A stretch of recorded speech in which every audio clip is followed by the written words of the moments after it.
Good afternoon, everyone. Isang maulang hapon po sa inyong lahat. Ito na naman po tayo sa isa na namang episode ng HR Cafe, Usapang Trabaho, Buhay at Iba Pa. At syempre po, papaalalahanan po namin ang aming mga taga-subaybay.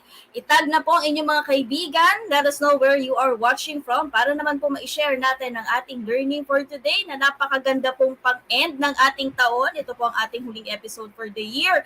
Napakaganda ng ating topic para itong 12 days of Christmas, pero ito nga lang may kinalaman sa ating buhay bilang HR. 12 labor relations gift you can give yourself as HR. At ayan po, bago tayo pumunta sa ating topic for today, syempre po, ipakilala po muna natin ang ating mga usual na servers at moderators dito po sa HR Cafe. We have Coach Darwin Rivers, who is a multi-awarded HR executive with more than 20 years of progressive leadership and management experience. He has worked with a number of top Fortune 500 multinational companies. He is also the founder and president of the Philippines HR Group, the largest Facebook group for HR professionals here in the Philippines. And of course, he is also a certified life coach, public speaker, and motivational speaker, as well as HR consultant. We also have mentor John Bernard Ordonez Caasi, who is also an L&D practitioner and educator.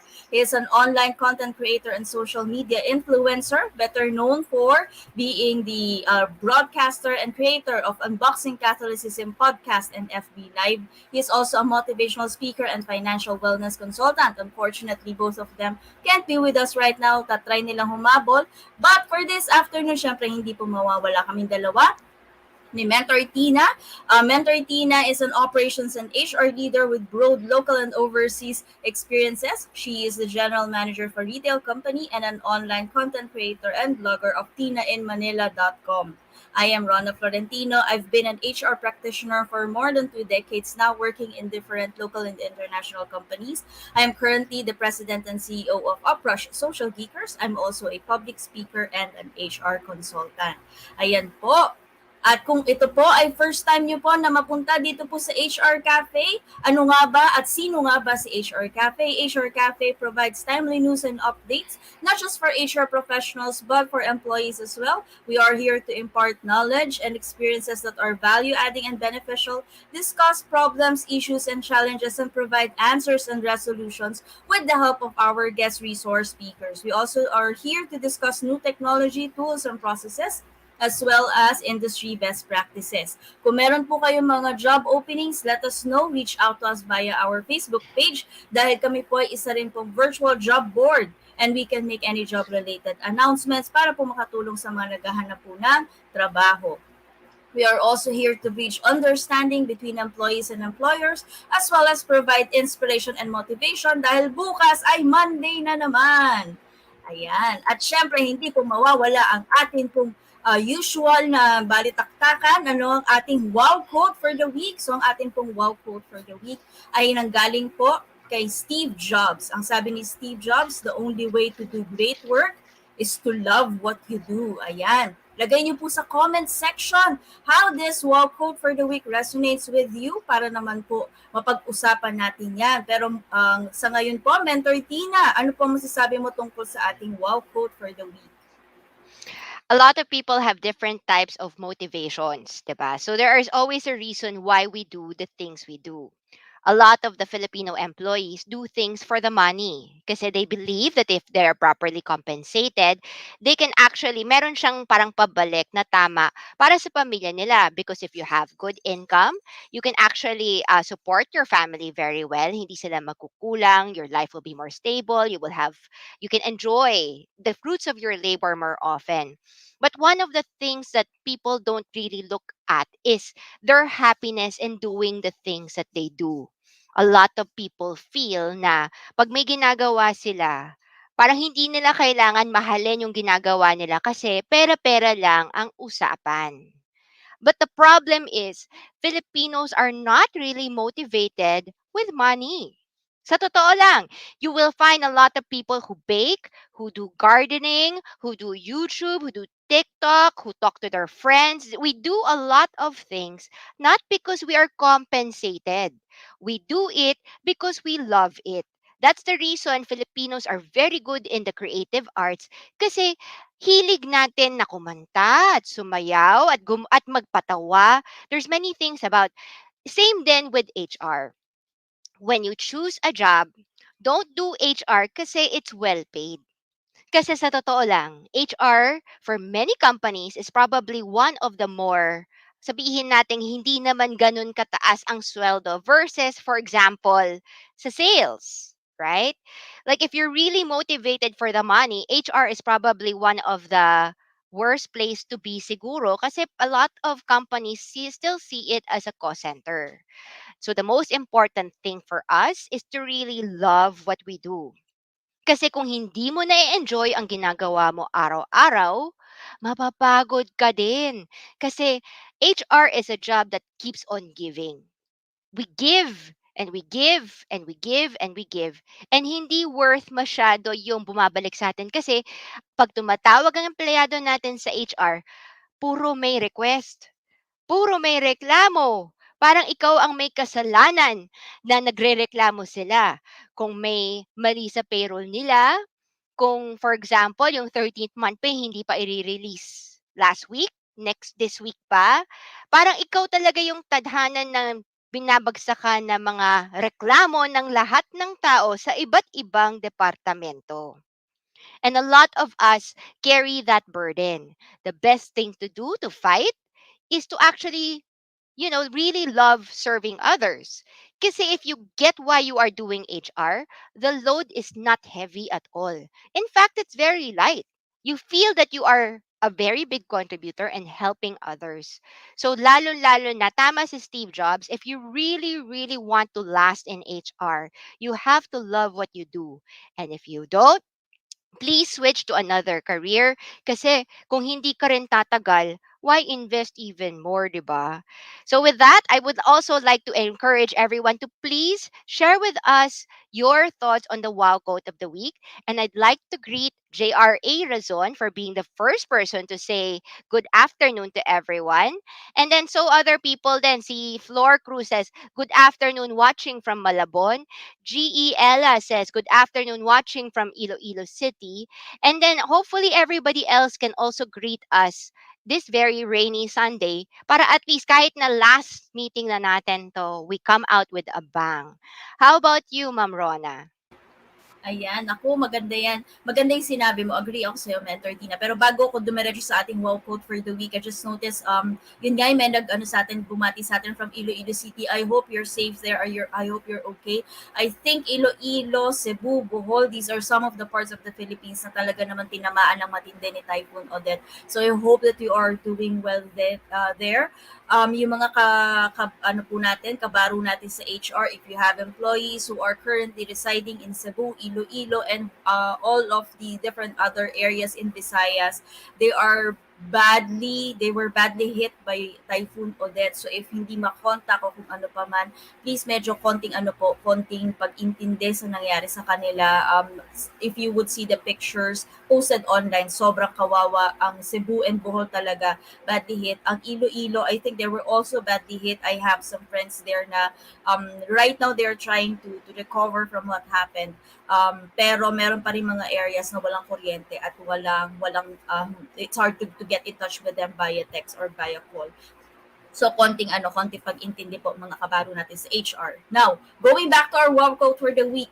Ito yung palagi nating sinasabi na tayo bilang empleyado, okay, regardless if you're in HR and other areas of the organization, bilang empleyado, we need to make sure that our values are in line with the values of the organization because that's one of the things that you can do to ensure that you would love what you would do.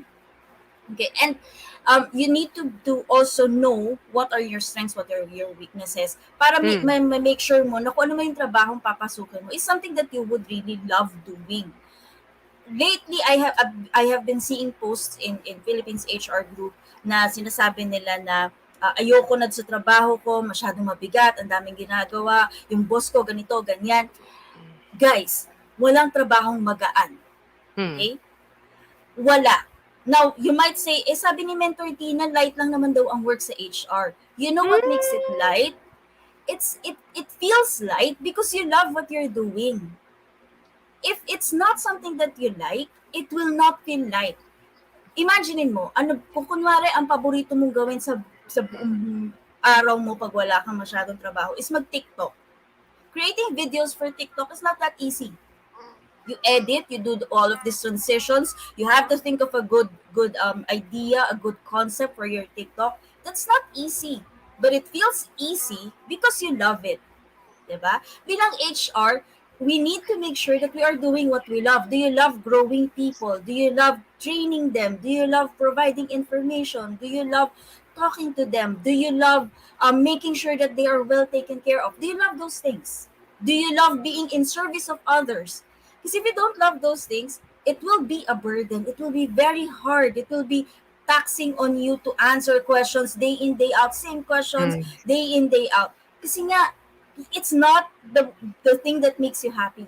But if you like talking to people, guiding them, mentoring them, coaching them, making sure that the managers understand what all of this is all about, if you like doing research, reading the labor code, reading a lot of books, then HR might be for you. Pero if those things bore you, if you find those things taxing, may hirapan ka talaga dyan. So ito yung sinasabi ni Steve Jobs, that the only way to do great work is to love what you do. Do you love what you do? Do you know what you're supposed to do? If you love what you're supposed to do, then you will be able to do great work. And it will not be a burden. May mga times na mapapagod ka kasi ang dami talaga mga processing ng papers, but it's not something that would make you feel drained. It will be something that makes you feel, uy, I've accomplished something for the day. Ang dami kong nagawa for the day. Masaya akong uuwi for the day. Pagod pero masaya. Okay lang, masaya ako. 'Di ba? So, keep that in mind. We're not saying na talagang kailangan yung trabaho mo sa HR dapat masaya ka palagi. No, it has its challenges, but it should not feel like a burden. 'Di ba? If it's starting to feel like a burden, think about it. Is this still something that I am happy with? Is this company still something that I'd like to be a part of? Ask those questions yourself. Huwag mahiyang magtanong sa inyong sarili.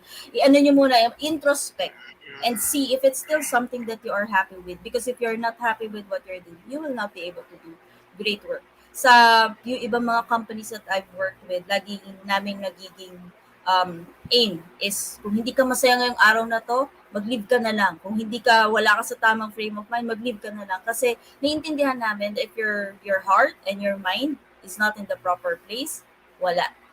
Pangit, bagsak ang productivity, pangit ang quality of work. Ayan. So kayo po mga ka-HR, ano po masasabi niyo tungkol sa ating wow quote for the week? Pakilagay po yan sa ating pong comment section. At syempre po, good afternoon din po doon sa mga nakiki-comment right now sa ating comment section. Good afternoon kay Miss Carol. Someone's greeting us from Pasig and from Novaliches, Quezon City. I hope you're all staying safe, lalo na't maulan ng natanghali po ngayon, at least from where I am, medyo maulan po. At syempre pa, ang ating HR question for the week.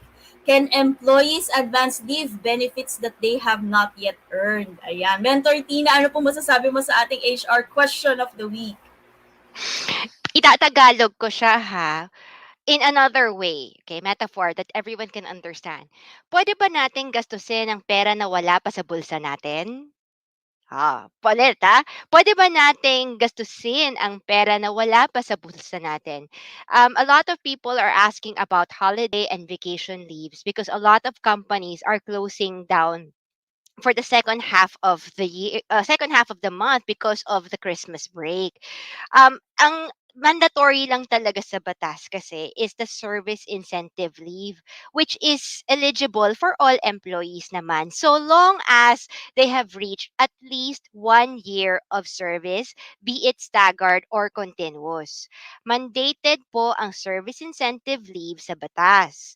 Anything beyond this, like the vacation leave, sick leave, or any sort of leave that is company given beyond or in excess of the 5-day service incentive leave is following company prerogative. So, sa inyo, there are some people who says, sa company namin, pwede mag-advance. Okay? Sa iba naman, sa company namin, hindi pwede. Dapat daw earn muna bago pwedeng gamitin. Okay? You have to be very careful about the terminology. Service incentive leave is mandated by law. 5 days po yun after 1 year of service. For your other leaves beyond this, always refer to your HR department on how to use those leaves. Because some companies may allow you to advance. But it does not mean na pwede sa kanila, ganun dapat sa lahat. So let us all be very careful when giving advice and not telling people, sa kumpanya namin, pwede. Kasi, ang next tanong ko is, nag-hire ba sa kumpanya mo? Doon ba siya nagtatrabaho? Kasi iba-ibang kumpanya, iba-ibang policy. And we must respect the policy of the company the inquirer is asking about. Yun talaga yung totoo. Okay? And a lot of people are also asking, paano ba mag-compute ng 5 days? Naku naman, Diyos. Kahit na yung anak kong 6-year-old marunong mag-compute ng 5 days, huwag na tayo magtanong, right? Pero that's okay. But is everyone eligible for it? Yes, so long as may 1 year sila of service. Mentor Rona, your thoughts? Palagi natin sinasabi to sa Philippines HR group, di ba? Kung Mm. ano yung practice ninyo sa company nyo, Oo it nga doesn't eh. necessarily mean na yun yung applicable sa lahat. We have a standard to follow and that's within the labor code. Now, if your company provides, let's say, sa amin pwedeng mag-advance, sa inyo yun. So, Mm. if the question is, can employees advance leave benefits that they have not yet earned, it's not something that we can readily answer because it depends on your company. Always check with your HR first. While we do appreciate people coming to Philippines HR group to ask questions, it's best to ask your HR first. We can provide you with opinion, we can provide you with practices that we have within our own organization, but the best answer would still come from your HR. Now, if mali yung HR nyo, then that's the time that we can guide you on what to do. Pero yung tipong hindi mo pa natatanong yung HR ninyo, kung lumapit ka na kagad sa Philippines HR group, we strongly discourage that. Kasi ang nangyayari sa iba, lalapit sa Philippines HR group, tapos pupuntahan yung HR. Ang sabi dito sa group, ganito eh. Wag po. Yung, lalo na dun sa mga hindi naman talaga HR practitioners, na member ng group, we appreciate your questions, but please, wag naman yung tipong you use whatever it is that you have in the Philippines HR group para pahirapan yung HR niyo. Ask your HR first kasi baka naman merong reason why they allow or why they don't allow. At the same time, if you are the HR practitioner and you're asking these questions, ang suggestion ko po sa inyo, read through the labor code. That's very basic. Read through the labor code and the omnibus rules implementing the labor code. Dalawa yan hindi lang isa. So, hindi lang yung labor code, but the omnibus rules implementing the labor code. Very similar to if ever may mga nilaunch na mga, let's say, RAs, okay, Republic Act, new laws. You don't just read the RA, you also read the IRR, the implementing Ayun. rules and regulation. Kasi the RA will provide you the law. The IRR will provide you with how to implement whatever is inside the Republic Act. So palagi yan, as HR practitioners, dapat kahit bago pa lang kayo o kung ano pa man, make sure that you are familiar with the labor code. You don't have to memorize the whole set, but at least yung book 3, yung conditions of employment, at least that one, kabisado ninyo. And dapat yung omnibus rules implementing the labor code, dapat chinecheck nyo rin yan, even before you ask the group. Okay? I know that it's the digital age at madali na lang magtanong online. But still, digital age, I mean, may online copy ng labor code from the DOLE website itself, from chanrobles.com. Ang dami-dami niyan online, including the implementing rules, the omnibus rules implementing the labor code. That's available online. So let's make it a habit na i-check muna yon before we ask questions. Okay?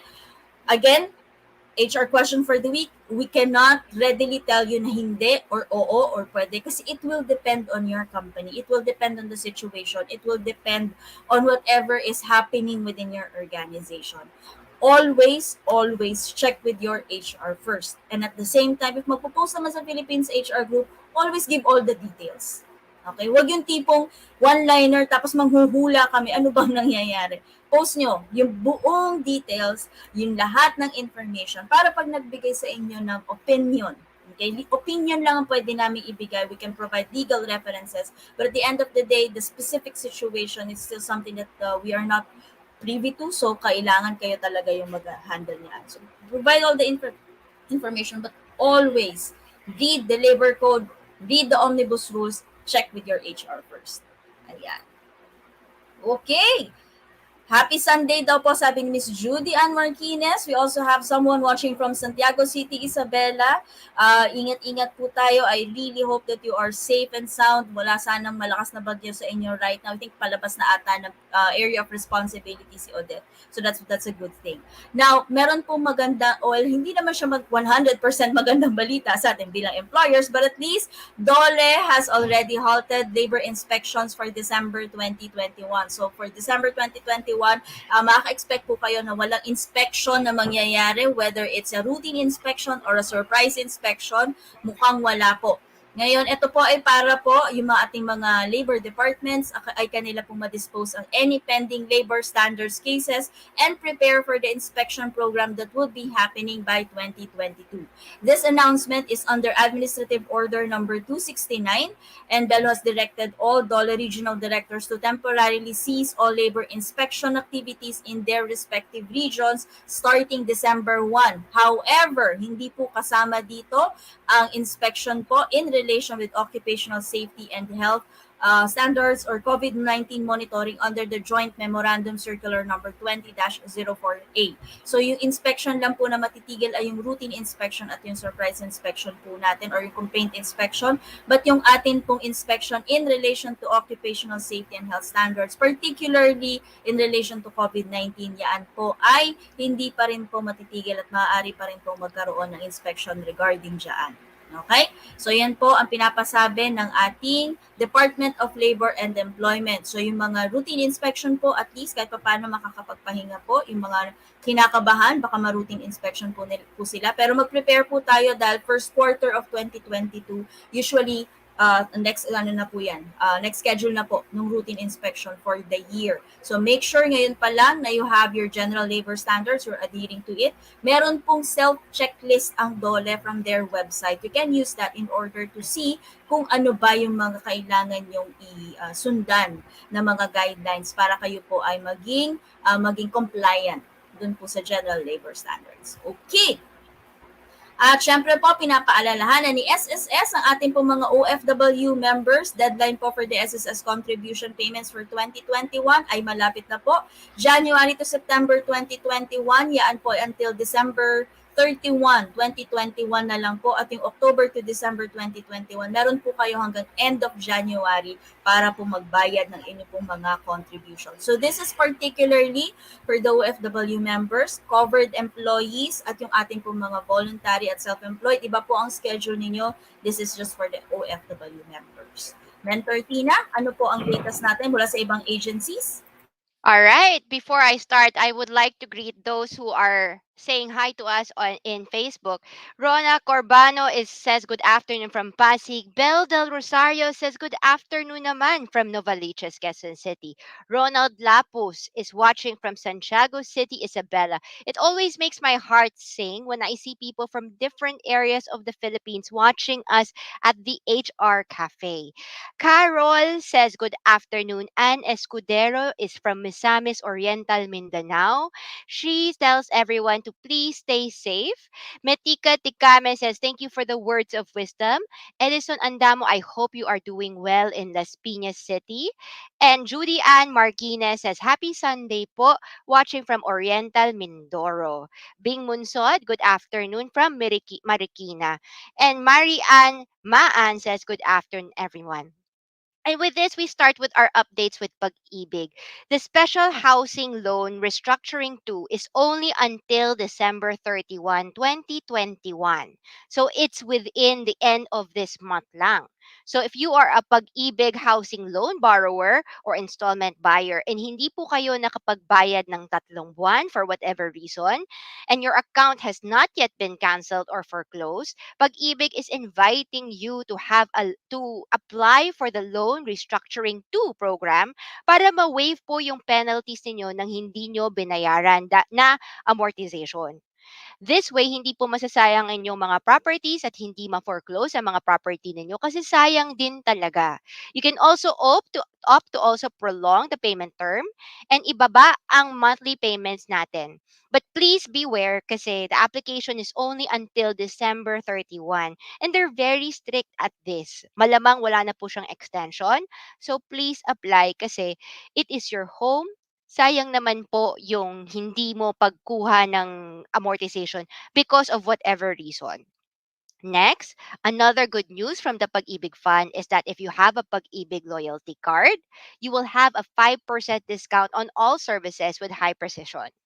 Now, High Precision Diagnostics is a clinic that is already located in so many places around the Philippines. And a lot of companies actually use High Precision for their APE needs or even COVID testing.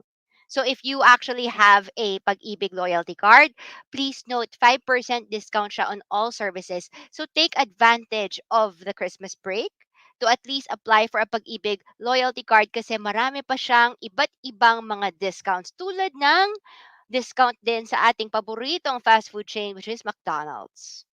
O, 'di ba? Sayang din eh. Lastly, PhilHealth coverage.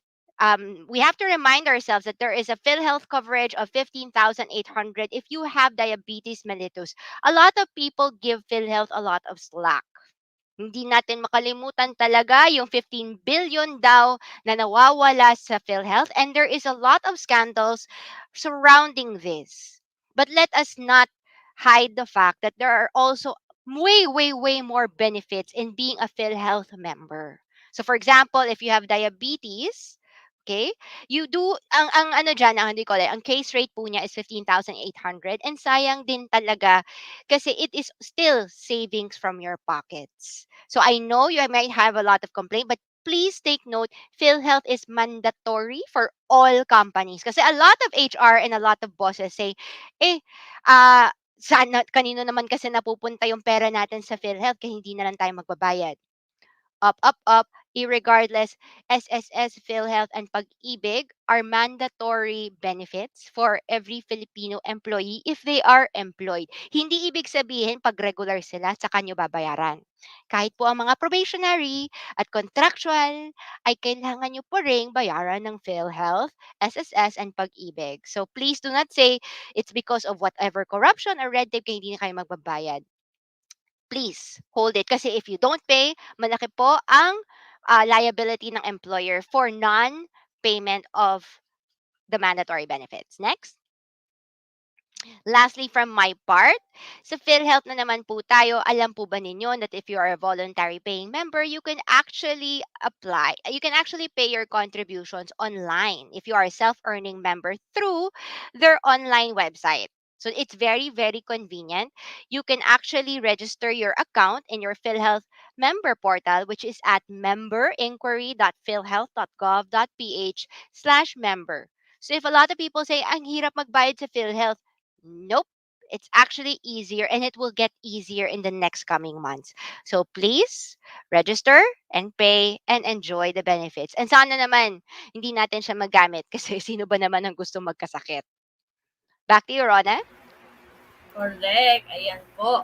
At syempre po, ang ating pong episodes dito po sa HR Cafe would not be possible with the help of our sponsors. One is at Puerto Marina Beach Resort and Vacation Club. Kung kayo po ay naghahanap ng lugar para makapag-unwind dahil po nakakaloka itong COVID, po pwede po kayong pumunta sa El Puerto Marina Beach Resort and Vacation Club. Just mention that you are from Philippines HR Group. Reach out to their Facebook page para kayo po ay maka-enjoy ng discounts being given exclusively to Philippines HR Group members.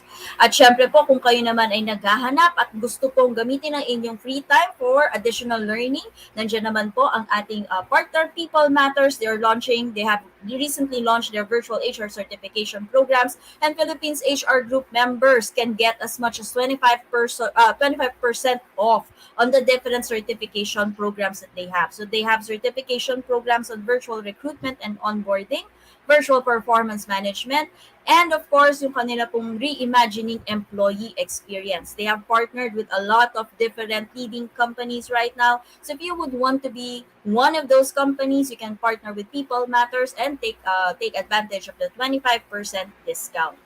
And of course, we also have People Force, our partner when it comes to the all-in-one HRM for small to medium-sized businesses. The focus is on people, not on processes. People Force come with different modules such as People HR, People Perform, People Time, People Recruit, and People Pulse. As members of the Philippines HR Group, you get to try this for free for 14 days. Just scan the QR code that you are seeing on your screen right now or reach out to us and we will provide you with the link.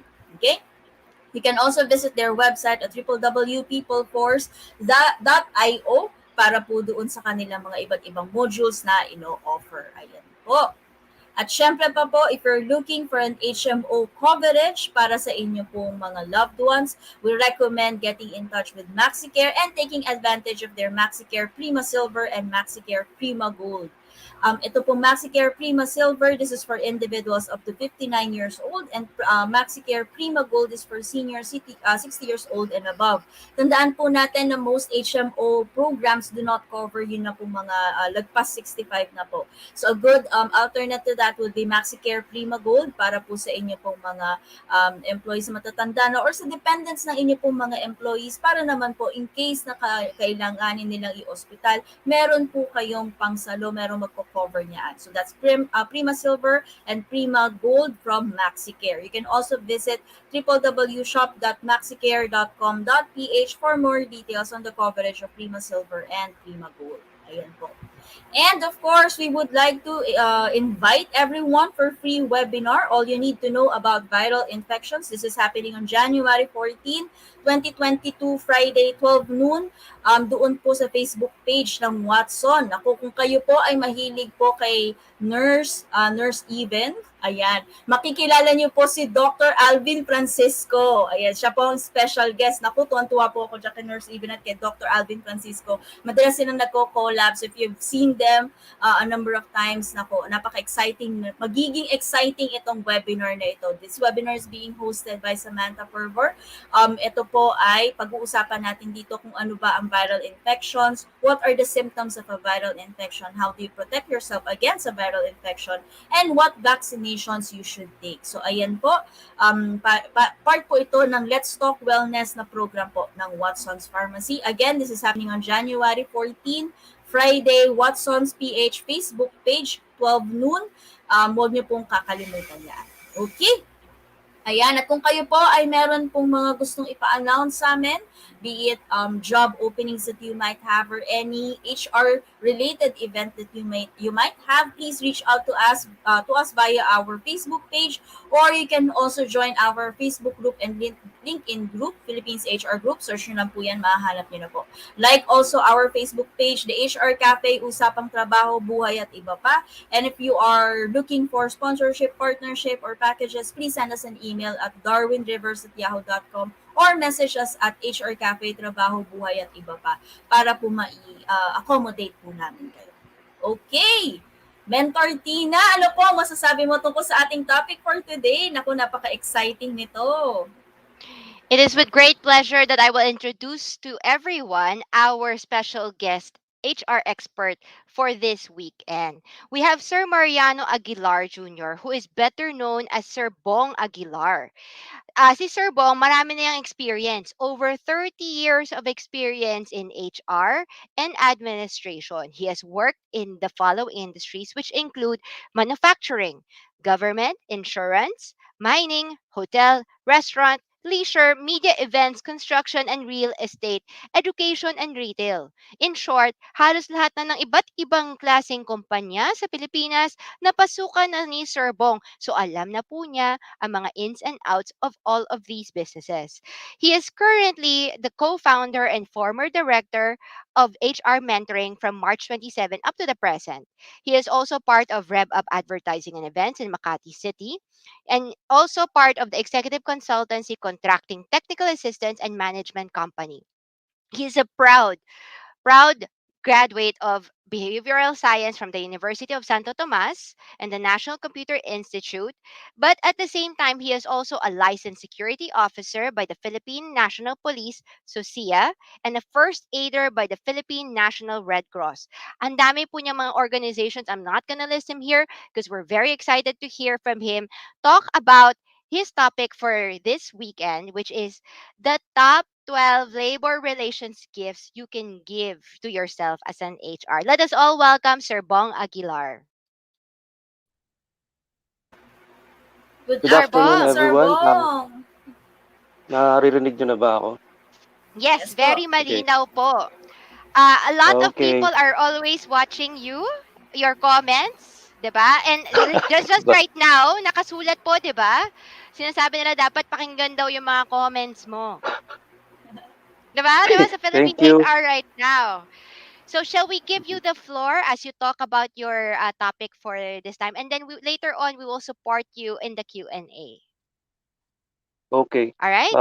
Thank you. Thank you very much. So, uh, thanks for that kind introduction. I would like to express my gratitude to Sir Coach Darwin Rivers, to Sir Mentor John Burns Kaasi, Ma'am Mentor Rona Florentino, and Ma'am Tina Coeang. I hope I pronounced your family name correctly. And finally, That's at least fine. virtually, nagkita na tayo, Ma'am Tina. Yes po. Okay. Opo. So, thank you to the whole Philippines HR group and Trimedia na binigyan ako ng oportunidad na to be here and talk to you this afternoon.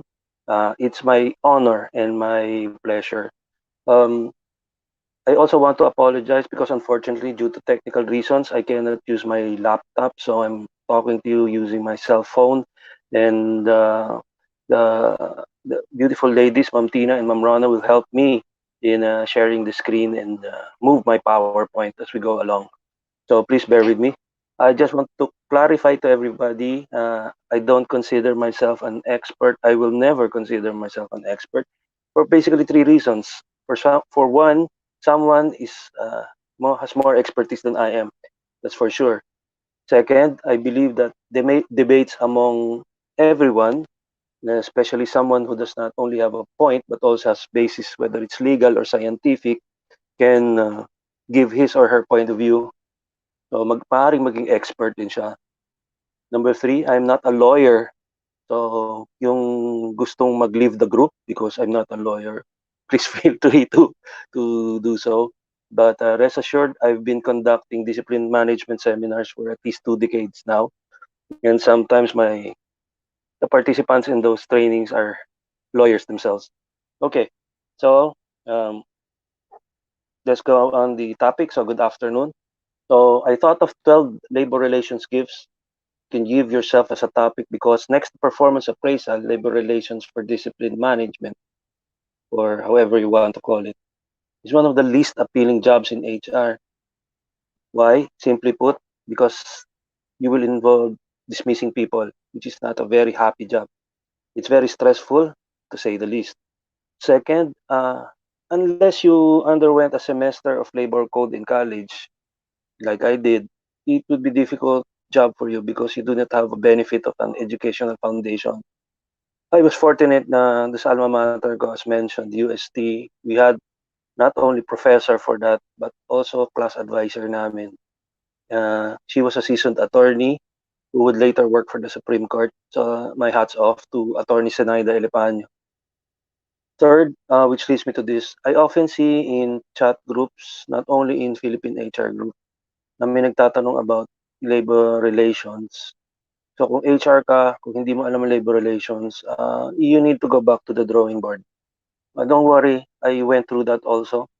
Nung nag-apply ako before when I was young, sinabihan ako nung HR manager, Bong, you need to study the labor code before you step in the HR. And it was a very good advice that I got. Okay, so let's go to the first gift. Next slide, please.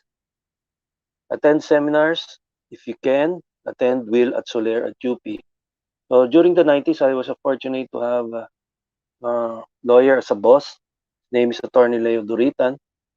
Na tuwing nakakakita ako ng seminar on labor relations or labor code, he would easily approve it.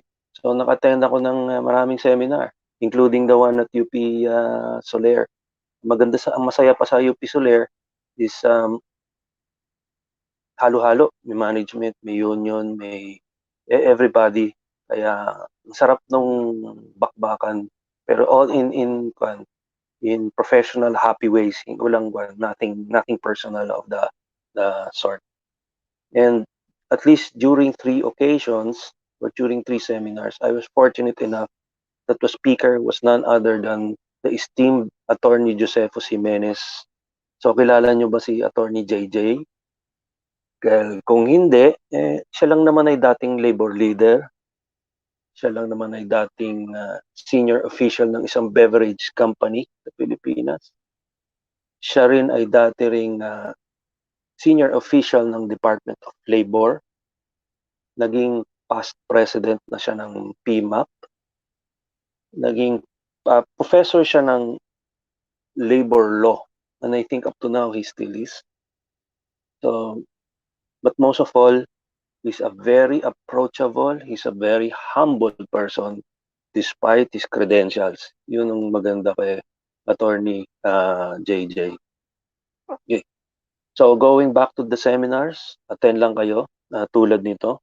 And maswerte nga tayo ngayon may mga webinars na will make it very, very convenient for us to attend sessions like this. So always watch and learn. Hindi lang sa akin, pati sa mga ibang speakers or different HR-related topics.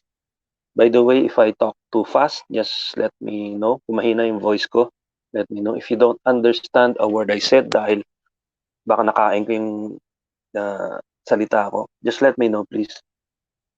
So, next slide, please.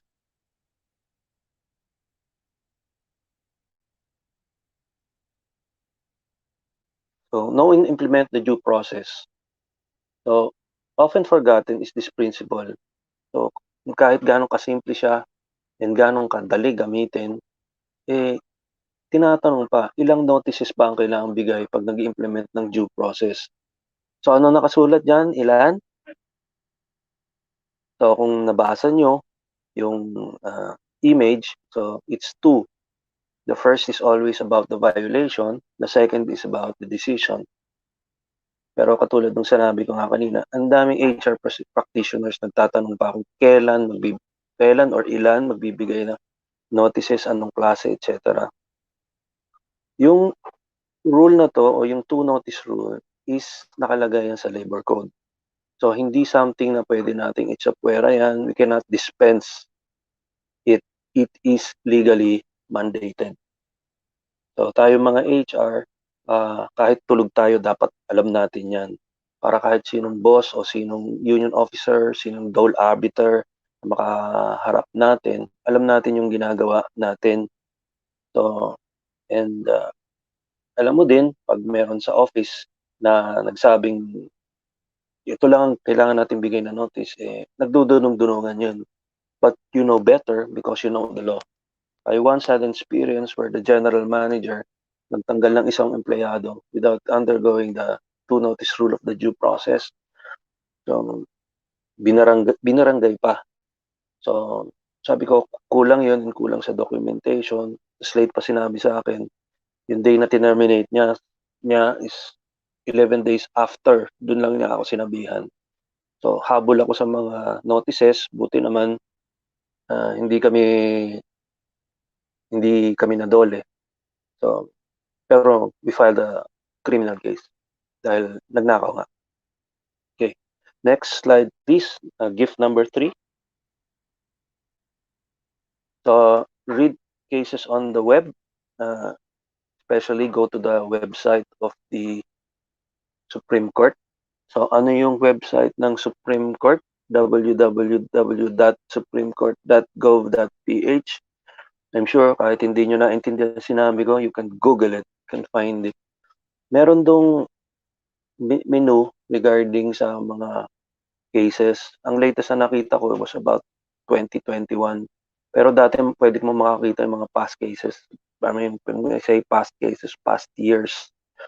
So, this may be a challenge to your research skills because as far as I know, the cases are arranged chronologically regardless kung labor case yan, civil case yan, criminal case yan, commercial case yan, or ano klaseng case pa yan. Okay. So, ang tip ko lang, pag nakakita kang title ng case na may word na NLRC, sigurado ng labor case yan. Pag may nakalagay na case, name case na company versus name ng employee or individuals, well, chances are labor case yan. Kapag naman name ng person versus another name ng person, baka hindi. Baka kasi civil case yan. Pag nakalagay naman people of the Philippines versus a name of a person or names of a person, di rin siguro dahil criminal case na. Iyon. Okay. Maswerte kayo pag naka-attend kayo ng seminar that discusses updates on Supreme Court cases, and I suggest you do para pangka-updated ka. Pero kung sakaling hindi, you might need to use the Supreme Court website. Some of us may have the luxury of asking our legal counsel. Siyempre, yung luxury na yun, ibig sabihin, your company can afford it.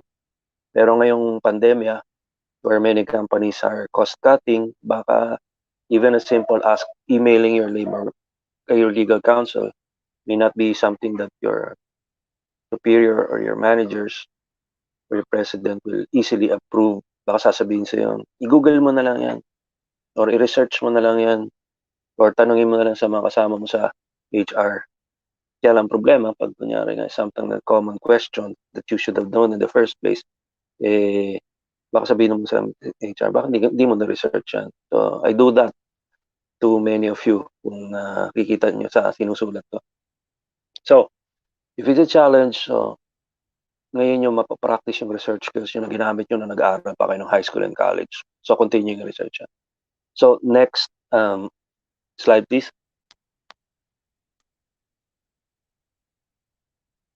Do critical thinking, list your options. So, baka magtaka kayo, bakit ba yung image na nilagay ni Sir Bong ay how to choose a partner wisely? Anong connection nun? Recently kasi, nakakita ako ng post dito sa Philippine HR Group about an HR practitioner na emotionally affected about a sexual harassment case involving sa employees nila. So, unang-unang advice na binigay ko is that um, you should not let your emotions be a variable or be an input or involved or affect you in any way, one way or another, regarding the case that you are handling. Um, Tandaan natin, ang symbol ng justice is a lady na who's wearing a blindfold, meaning hindi siya affected by nakikita niya, hindi siya affected by feeling, but someone who decides based on facts of the case, the procedures, and the decision-making process that goes with it. Okay. So, going back, bakit yung choosing partner wisely ang naging image? Well, of course, we choose our partners because we love our partners, but obviously, it does not stop there. It's only halfway of the story. Kailangan tanungin natin, ano ba yung ugali ng tao? Is compatibility important with you? Can you both live together and still attract each other despite your opposites? Sabi nga, opposites do attract. You want to test that theory? Fine. Ang tao bang obsessive compulsive kayang mabuhay forever with somebody na burara? So, these are questions you need to ask like that. So you need to list your options. You need to list things that you need to list. If you need to make a checklist, make a checklist. So critical thinking sa labor cases, so i-list mo lang lahat ng facts that you're able to get rather. List your options on how you will decide. Pag ganito, decision ko, it is based on this. Pag ganito, this, facts ko, this is my recommendation. So list all of them so be able to guide you. Just recently, last Wednesday, I had a meeting with um, my boss and two other managers regarding a case ng nakawan.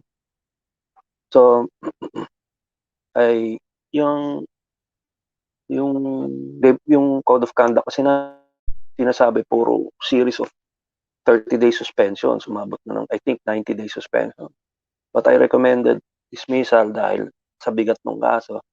But besides, I have the labor code on my side. So, in-explain ko, nagtanong yung mga managers, nagbigay na kanila ng recommendation. At the end of the day, all three managers agreed with my decision. So I sent out the dismissal notices last Friday afternoon. So that's how we do critical thinking, but is part of it. So we listed out our options before making a decision. Okay, so next slide, please. Okay, pwedeng pakita na yung image. So if you believe if you're right, be prepared to fight for it. If you're wrong, be humble and learn from the experience. So that's gift number 5. Explain ko muna yung image. Yung image is something that happened in 2003, specifically March 20. The then President of the United States, George W. Bush, plus some 20 countries, invaded Iraq on the premise that there were weapons of mass destructions in Iraq. Yun yung ibig sabihin ng MWDs, weapons of mass destructions like nuclear weapons, chemical weapons, etc., etc. And no less than the late General Colin Powell, the former U.S. Chief of Staff, went to the United Stations and presented this case na, merong WMD sa Iraq, etc., etc. Naniwala naman 20 countries, lusob sa Iraq. However, when they got there, at the end of the campaign, wala. Wala silang nakita. So how does this relate to you or to our jobs? Well, if you believe you're right, fight for it. If you were wrong, you need to apologize for it. Because George Bush and his team did not puro media spin, puro damage control. Hindi ganun. Trabaho to eh. So, as my former American boss said, Mr. Todd Bretzlove, admit and apologize for a mistake so everyone can move on. Of course, in some instances, some of your mistakes have some consequence. So be man enough or woman enough to be ready for it. But that's part of learning, that's part of experience. So in relation to labor relations, you might make a wrong interpretation, wrong procedure, wrong recommendation, wrong decision. To be prepared, that's part of it. But if you believe you are correct, then fight for it. I did it many times, and at least once, former Japanese superiors thanked me for my honesty. Uh, Honesty was the term they used for me sticking to what I believe was right, despite two other managers who were actually higher ranked than me saying totally different. But in the end, I was proven to be correct. So as long as you have the facts, you have the law or the science to back it up, as I said, then stand your ground. So gift number 6, next slide please. Be respectful. Tayo mga Pilipino, mamano po tayo sa matatanda. So we show our respect that way and show respect in other ways. So sa HR profession, we can show this in many, many ways. And it is something that is required from us that's beyond the technical skills na natutunan natin sa HR. It requires an attitude to become an HR person. One, as you know, is patience. Sa trabaho natin, maraming makukulit. So if you have 300 employees, chances are you have 300 makukulits. Or sometimes called minions, as I would put it, na nakaharap sa'yo. Anytime, pwede magtanong sa'yo, kulitin ka. So, uh, para maging respectful sa labor relations, first and foremost, treat everybody like they were your boss or the owners of the company. Respect them the same respect you give to your superiors. So, respetuhin yung janitor, yung guardia, yung messenger, yung hardinero, yung security guard. Okay. Pangalawa, when conducting investigation or issuing notices of explains (NTEs), speak in a professional, mild manner, be civil. You can be respectful by saying po and opo, po, yan, to your sentences. Your demeanor must be cool, although sometimes it might be tough, but you need to be cool under pressure. Alam natin yan as HR. There was a time when there was a full-blown admin hearing that I was in for a case, of course. May legal counsel kami, yung union may legal counsel. Pinipilit ng union counsel, legal counsel ng union that magkakaroon ng question and answer na parang trial, which I did not agree. So, binasa ko na yung labor code. So, sabi ko sa kanya, hindi. Makulit. Gusto ko na sana batuhin yung hardbound labor code ko para matamaan si legal counsel ng kalaban. Buti na lang, malamig yung ulo ng katabi kong legal counsel namin. Anyway, hindi ko binato. Don't worry. Yan. The point is, the harvest you reap by being respectful, even issuing a dismissal notice, is a form of goodwill. Respetuhin kayo sa kumpanya. Pag lumalabas ka ng kumpanya, you will not fear for yourself. Because you know, despite whatever you did it in a respectful, professional manner. So, yun. It also reduces the stress on your part. Like I said, makatulog ka na maayos. Next slide, please. Number 7, even for a suspension, give a 5-day notice. The basis for a 5-day notice is a case in June 29, 2007, GR number 166208, King of Kings Transport Incorporated, a bus company, versus Mamak. That's the family name of the person who won the case. Conductor po siya. Hindi kasi siya binigyan ng 5-day notice, nananahan siya. So originally, this is a dismissal case. So the Supreme Court recommended rather a 5-day notice for violations. So I suggest even for suspensions, mag 5-day notice din kayo. And if you want to give 5-day notices for verbal and written warnings, well, by all means, do so. Walang mawawala sa inyo except time. Huwag kayong magmamadali. There's no point in hurrying up something na, excuse me, di naman kailangan pagmadaliin. So, by the way, that's calendar days. That's not working days. But if you think you need nagbigay ka ng 5-day notice and you need to give more leeway, lalo na Christmas vacation, New Year long weekend, so papatak yung 5-day doon. Pwedeng okay lang magbigay kayo ng additional time. Like I said, there's no mad rush to do that. Explain that to your superiors. Next slide, please.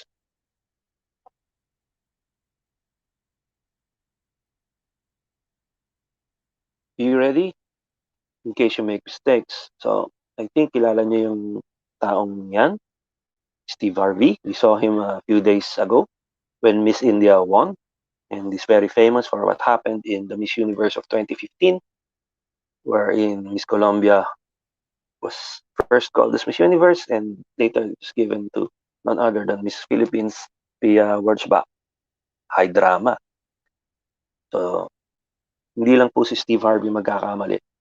Pati po kayo magkakamali. Si George Bush nagkamali. Ako nagkakamali din. We're not perfect human beings. Okay? But don't feel down. You're in good company. So, as I suggested earlier in my slide, be adult enough, be mature enough to accept and take accountability for your mistakes. Be mentally and emotionally ready for such eventuality. One thing that will help you is intindihin nyo kung anong nangyari, why the mistake happened in the first place. If you can do root cause analysis, better for you para maintindihan mo. Huwag mong sisihin in public yung mga taong kasama dun sa dahilan. Just tell your boss about it. Just tell the investigator about it privately. But never say it in public. I believe everyone here or most here experience when a senior Philippine official said in public na yung kasalanan ng delay was caused by his own staff. So dun, tawag dun, dirty laundry in public. So huwag po natin gagawin yun. It's bad for the employee. It's bad for employee morale. Okay. So next slide, please. Number 9. So, number 9 po tayo. Balik po. Okay, buy an annotated book on labor code.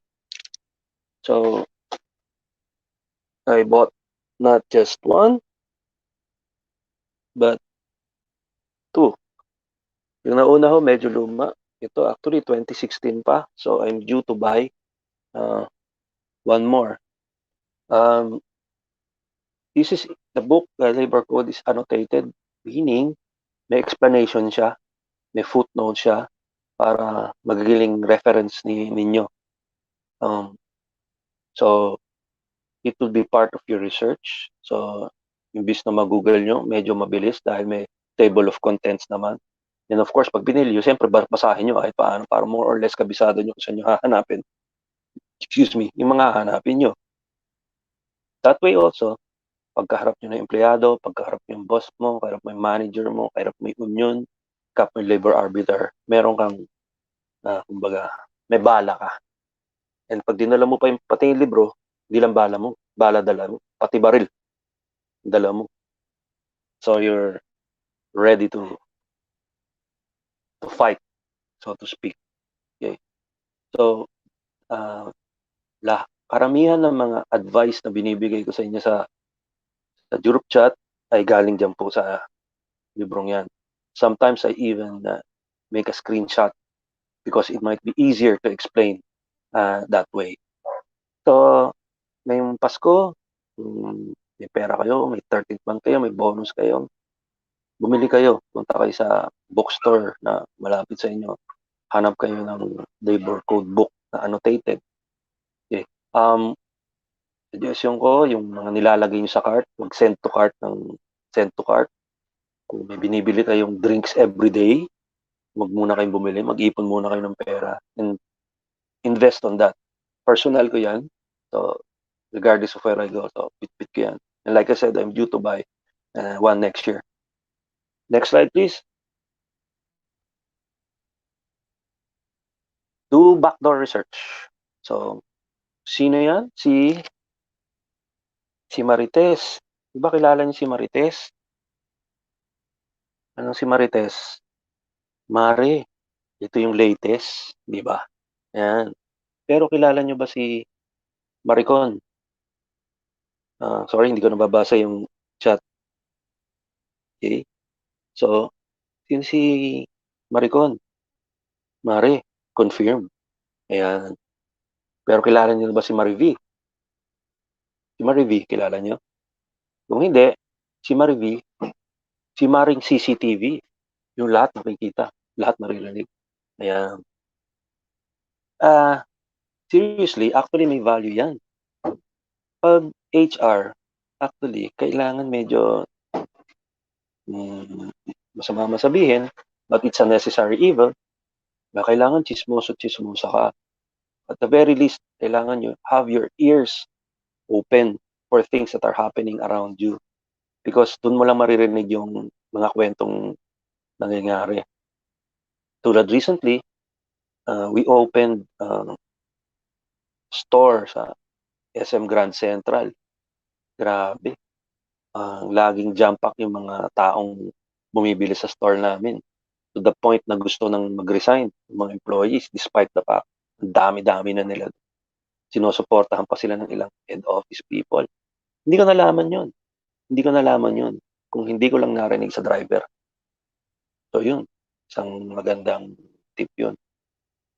Another way is that back to research is, for example, may isa kayong employee na performer, bigla na lang hindi pumapasok. Ayaw kayong sagutin sa text, sa messenger, sa Viber. Lapitan nyo yung best friend dyan sa opisina. Baka sakaling may mapulot kayo. Ayan. So there are many ways because especially when you do investigation, your backdoor research will help you a lot of what happened, what happened. Para pag tinanong ka ng boss mo, meron ka masasagot. So, study and find ways to get as much information as much as you can. Sa military, because my late father is a military man, it's called intelligence gathering. So, yung pinagandang version lang yun na maging chismosa tayo. Kung tayo magkakalat ng fake news, pero magkahanap tayo ng news, then we just verify it if it's true or not. So, yun ang mga advice ko. Next slide, please. Second to the last, number 11. Conservative aggressive. Conservative aggressive means that parang similar siya sa bad cop, good cop. Ibig sabihin yan that sometimes when you feel you need to be aggressive, katulad when you need to fight for it. But at the same time, if you think na you will tell your boss na, boss, huwag muna natin gawin yan. Boss, ito yung masamang effect niyan. Boss, ito yung consequence niyan pag ginawa natin. Nadodoli tayo dyan, ganyan, mape-penalize tayo dyan. Then you're taking the conservative stance. Of course, you need to base your stance on, tulad nga sabi ko, on a science or legal basis or factual basis. Huwag kang maging conservative or aggressive just because you feel like it. It's not about the feelings. It's about logic. If you are founded on logic, then you can defend your conservative or your aggressive stance. Sometimes, you'll come into a situation na ikaw at yung legal counsel mo, ikaw at yung boss mo, or ikaw or others, will have different stance. But that's okay. Maganda kasi doon, hindi kayo herd mentality, hindi pare-pareho ang nag-iisip. Isa nakakatakot yun. You sometimes need to be a devil's advocate, not because you want to be the devil, but because, again, you're based on facts, you're based on legal things, you're based on science. Kumukontra ka, hindi dahil gusto mo lang kumontra. Kumukontra ka because that is what you believe is right. Okay, so the last gift that I will offer to you is number 12.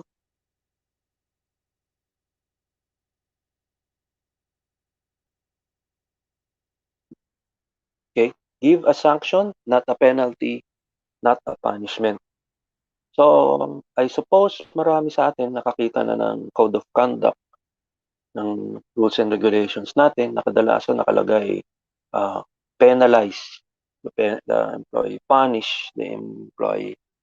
Unfortunately, um, that is a negative approach. Uh, Nasa new millennium na po tayo, and the approach should be more positive than negative. Even the word sanction itself should be used because sanction comes from the word sanctify, and sanctify means you become holy. Tama-tama, Sunday ngayon. Many people go to church or mass for their respective religious beliefs. So that comes from a Latin word sanctus, which simply means to cleanse. So we are cleansed by our sins at work, quote, quote unquote, for the violations that we did by being given warnings, being suspended, or in some instances, terminated for work. Because we should learn from our experience. But going back, uh, I suggest you try to explain to your superiors, you try to explain to your co-workers, your co-managers, your rank and file employees na uh, gusto kasi natin mag-reform yung tao. And by giving sanctions instead of penalty, we are helping the person reform. Dahil yun ang gusto natin sa kanya na huwag ulitin yung kanyang ginagawa. And one of the ways to do that is the person to, as I said, reform, rehab, na matutunan niya yung ginawa niyang mali para hindi niya na gawin uli. Similarly, pag nakikita ng mga ibang tao that we are giving other employees a chance to reform, it creates also a positive energy sa kumpanya. Because the more positive energy we have, the more productive the employees become, and the happier the owners become as well. So let's try to do that. So that's a very short version of a seminar I use. Uh, I always try to use sanction. Okay. So I guess that's my last slide. So I hope the 12 gifts have been very valuable to you. You can choose the more important gifts if you want. If you want to take all those 12 gifts, there for you, for the taking, nasa inyo yan. So I hope you learned from this uh, short webinar, for my short talk, and maraming salamat ulit. So if you have any questions, I'm ready to entertain them. Kung meron sa chat, Ma'am Tina, Ma'am Rona, please papakisabi na lang so I can hear it. Baka hindi ko na mabasa, hirap sa cellphone eh. Thank you.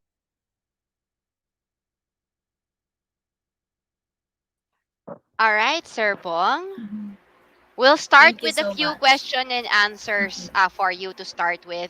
One of your gifts kasi is to say nga that the people need to have the labor code ready. Everything is already online. Even the Supreme Court rulings are also readily found online. So you can search kung anong, kunyari, illegal termination or unpaid wages, or there's so many things you can search online and it directs you to the exact case number and yung what are the status and then the decisions. Nandun lahat online. Sa Philippine HR Group, nandun din siya online kasi a lot of questions are repeatedly asked over and over. In your opinion, bakit ano pong nangyayari ngayon kung bakit nandun na lahat ng impormasyon pero hindi pa rin nagse-search ang mga tao? Why do you think that is the case given your decades of experience? And how can we correct that? Kasi we're talking about the HR community as a whole. If I will be allowed to be blatant about it without being bastos, simply put, Hmm. tamad. Mm. Um, Hindi siya nagyayabang, but I consider myself a nerd. So, as a child, before I go to sleep, after I read my Disney books, Disney comics rather, or Marvel or DC, susunod kong babasahin encyclopedia. Because my father bought 3 sets of encyclopedia, L'Oreal, Britannica, and Book of Knowledge. Para doon sa hindi nakakaalam po na encyclopedia, it's a set of books, usually 10 to 20 something, na yung Alam ko ginugoogle nyo ngayon, yun. yun yung Google. So nakabutan nyo na, dated kayo. Ayan. So, Mm. being nerd, I like to read and I like to research. Ang nakikita ko kasi, nung nag-aaral yung mga bata, yung nagre-research yung mga magulang, hindi yung mga bata. But I'm happy that with the K-12 program, napipilitan mag-research yung mga bata. Especially during the yung high school years, yung 4 years plus yung 2 senior years. So 6 years. So hopefully nakakuha sila ng research habit all those 6 years.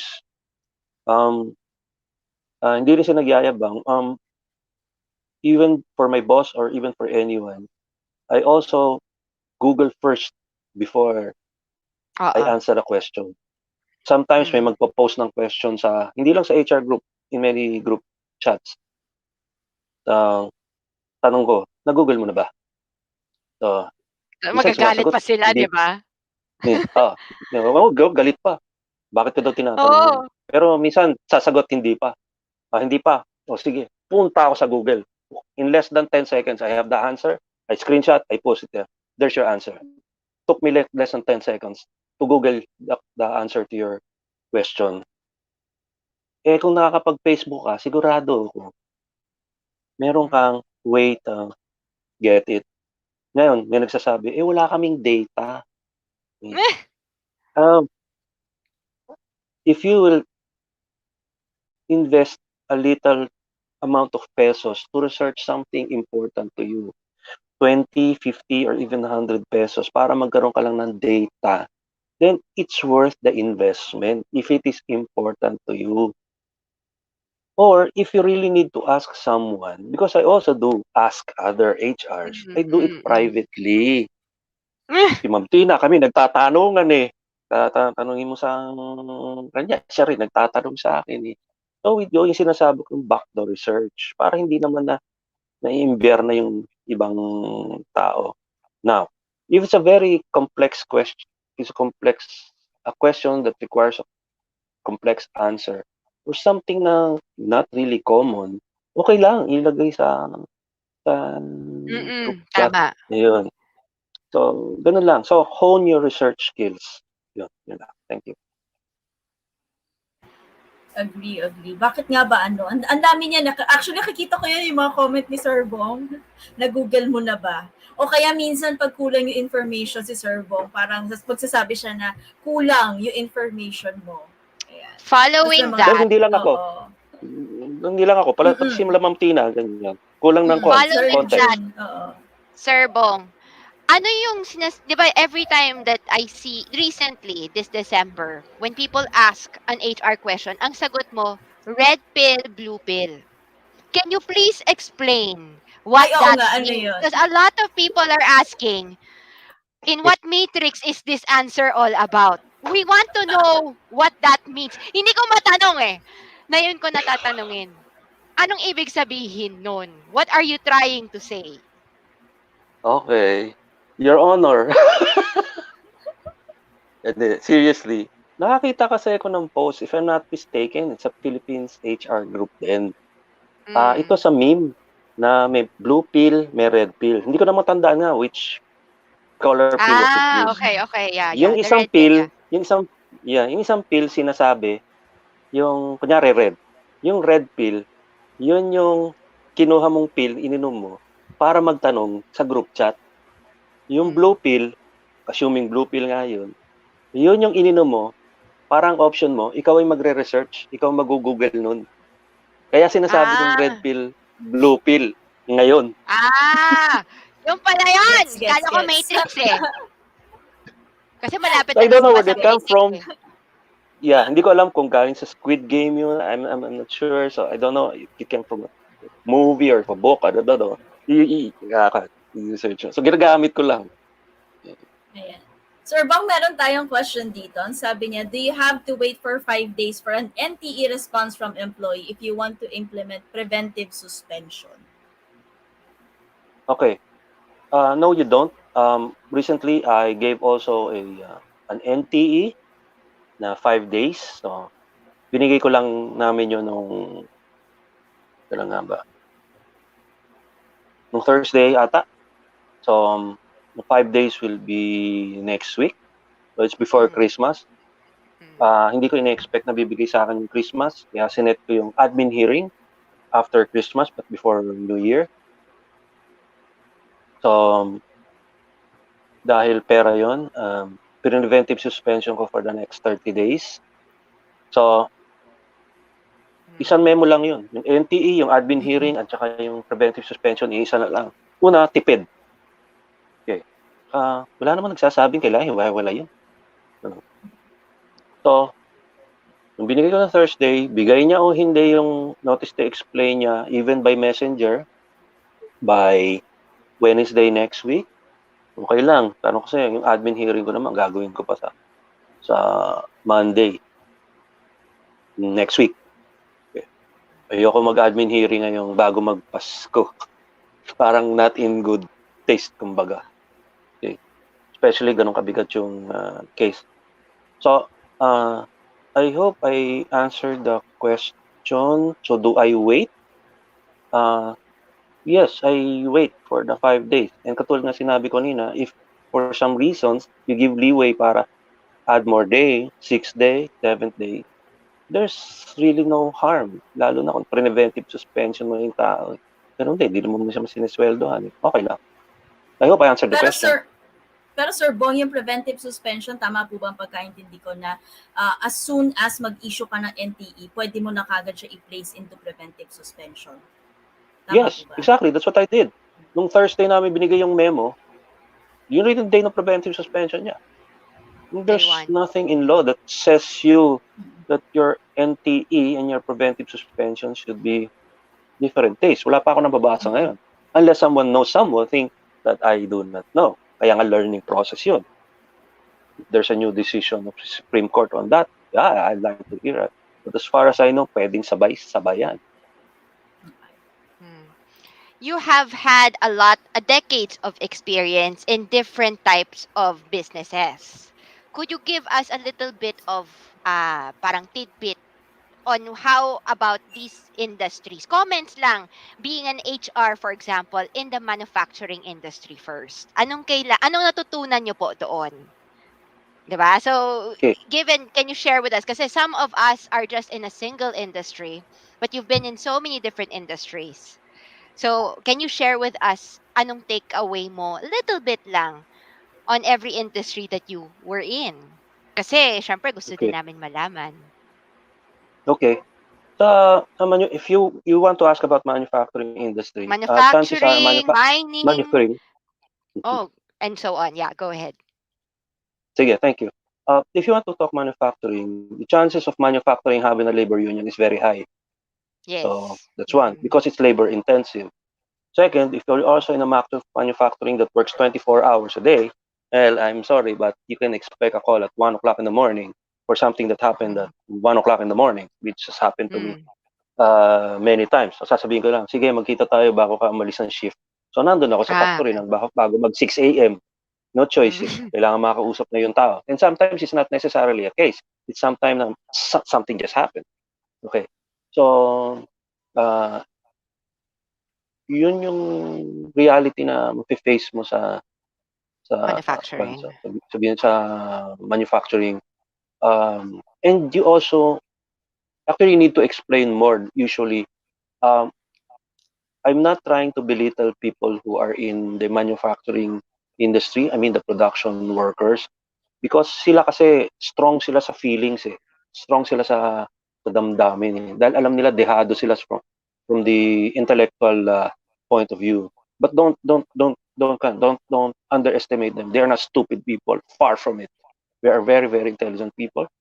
I learn a lot from them. That the point is be sensitive lang to their feelings more so than say for example college graduates. ang tawag nila doon is huwag mong parang lalagyan ng asin ang sugat. Never, never do that sa manufacturing. Especially in labor cases. Mining po. Sa mine, sa mining, so typically sa mining, similar sa manufacturing, gano'n, sensitive people, so you treat them with extra mild, so to speak.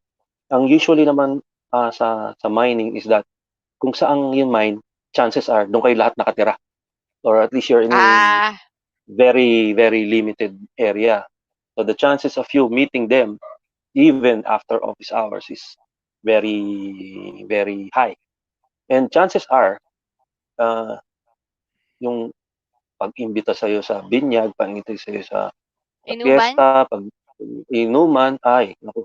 Actually, kahit anong industry, malakas yan. Pero more so sa mining. Dahil nasa isang lugar na tayo.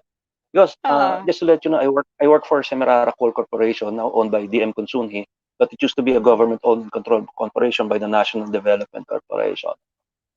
The office, okay, the mine was something like 2 or 3 kilometers away from the office, and the office was about less than 2 kilometers from where we all live, basically. So, barracks yun, ganun, may simbahan, may tennis court, ngayon may swimming pool na, etc. etc. So you get to do things that a lot, and your labor relations skills, kumbaga, your goodwill extends beyond that. So tapos meron pa kaming tinatawag na monthly parties, yung mga management people. So yun, so party here, party there, party everywhere. So mahilig pa ako mag-DJ. So nagdi-DJ ako. So ganun. So it's part of it. It's not only the downside, the negative side. There's a fun side to that. So again, if you want to use one of the learnings, yung Marites, so I hope you got the Marites, Maricon, and Marivi, naintindihan nyo. So doon, that's a good opportunity to learn things that you otherwise would not have learned had you been stayed in the four corners of your office. But insurance is different. Yes. Insurance is different naman from mining and manufacturing, di ba? Kasi totally different industry. Comments niyo, sir? Yes. Ang difference sa industry ng insurance, it's nationwide. That's first place. So we have offices in various places in the country. So monitor din yan. So sa insurance, ang labor cases naman dyan is relatively few. The procedures are well written. The issues are actually sometimes different. Because some time na yun, we had a rank and file union. We had the supervisors union. And it was the first time that I heard, and actually I learned from that. Ano kasi CBA namin nung rank and file.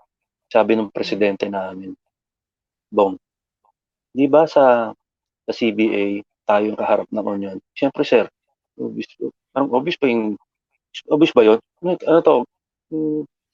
Niloloko ba ako ni boss? Hindi ba kung ano yung in-approve natin sa union na benefit, kung ano man yan, most likely yung supervisors magkakaroon yan? Yes sir. And most likely, pati tayo magkakaroon nun. Aba! So, nag-isip ako. Ano? Actually, sir, depende sa inyo at saka sa board of directors kung ibibigay nyo yun. Pero kung ibibigay nyo, siyempre matutuwa yung mga managers. Pero the logic he presented was correct. Paano kasi baka mama demotivate yung managers kung yung benefits nung rank and file mas mataas pa sa manager. Ano? Sabi ko, galing ni boss. Ayun. So, from then on, I was on the lookout for hindi yung compensation madali. Managers lagi mas mataas sa rank and file. Pero yung pagdating sa benefits, from then on, binabantayan ko. And in reality, that is happening. It is happening na merong mga benefits na na-enjoy na rank and file na hindi nang e-enjoy ng mas mataas. Kasi sometimes ayaw magpapromote ng mga tao. Yung gano'n na, from rank and file to supervisor, sasabihin ng supervisor, yung ko nga, mawawala sa akin yung overtime ko. bibigyan ko ng Correct. allowance, is malaki pa sweldo ng rank and file na tao kaysa sa akin. Mas malaki nga. That's true. A lot of people, so it's in your experience kasi 'di ba, parang different industry, hindi ba nakakatakot 'yun? Kasi syempre pag talon mo sa iba, alam mo, iba na naman ang learning mo. Kasi it's not something like, for example, if you're from BPO to a BPO to another BPO, more or less, alam mo na yung dapat mong gawin. Pero sa'yo po, is like from insurance to manufacturing to retail to government to, how was that for you? Kasi were you not afraid?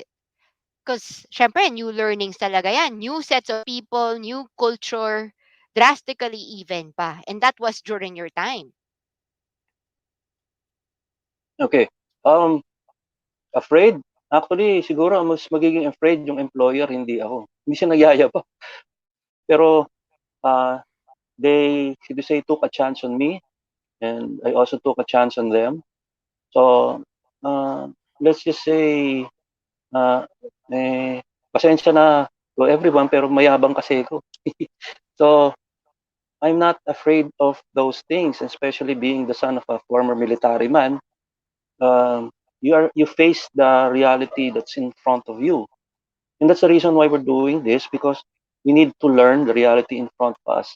I was asked the same question because when I first came to the hotel F&B industry, ang unang mong tanong Correct. sa akin, do you have customer service experience?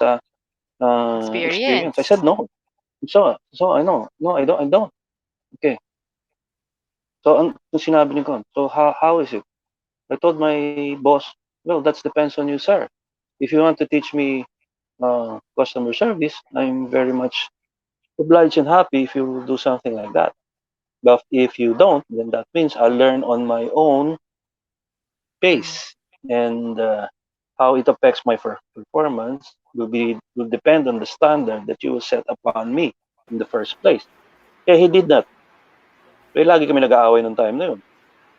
So, um, but yun, napalitan yung boss ko with a new boss who Mm. taught me everything I need to know about customer service.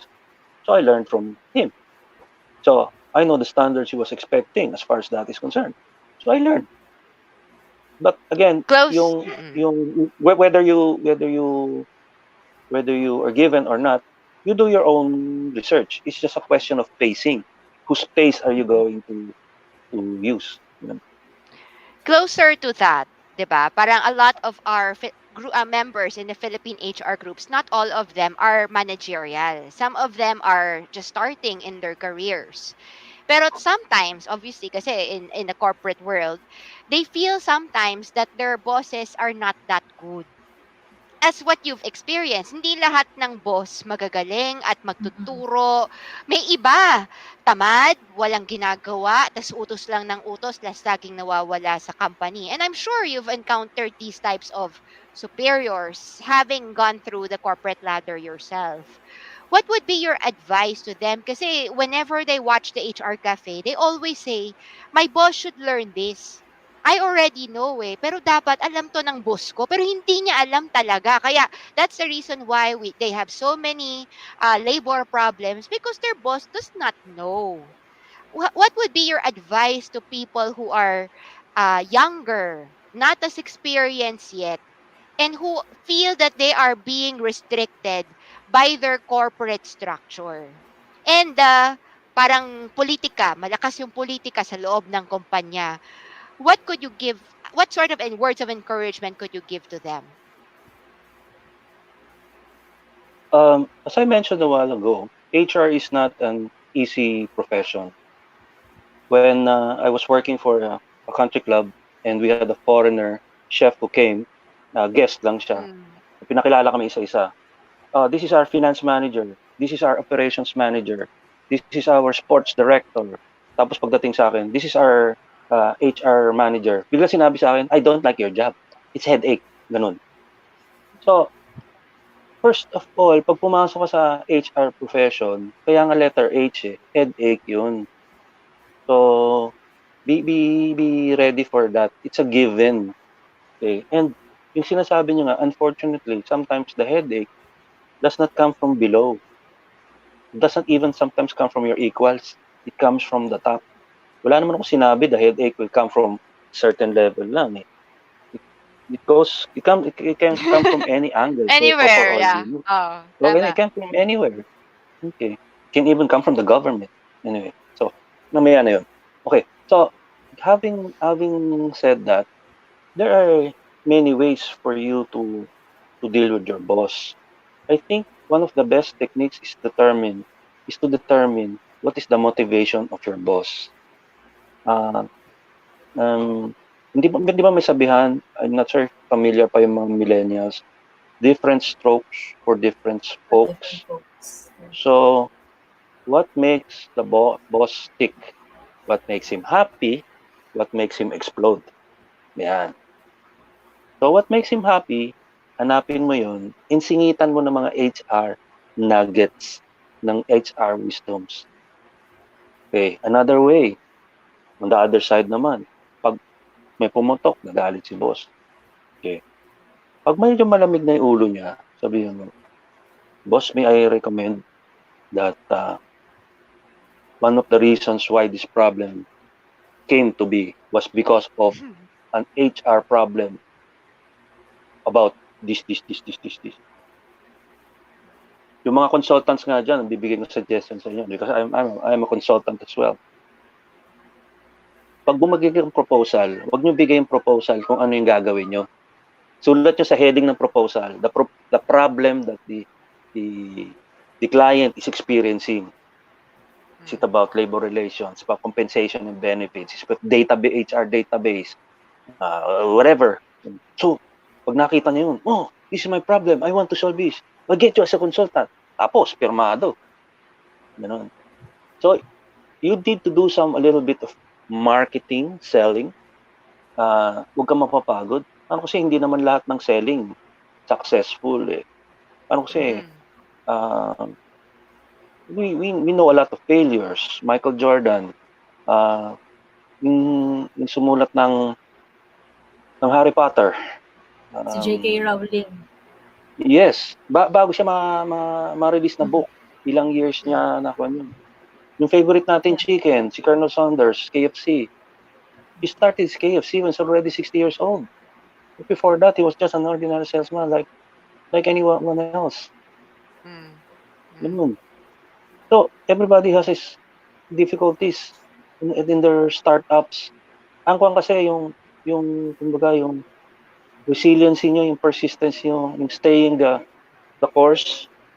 Huwag kayong makakuha, huwag kayong ma-demotivate just because a hurdle came in front of you.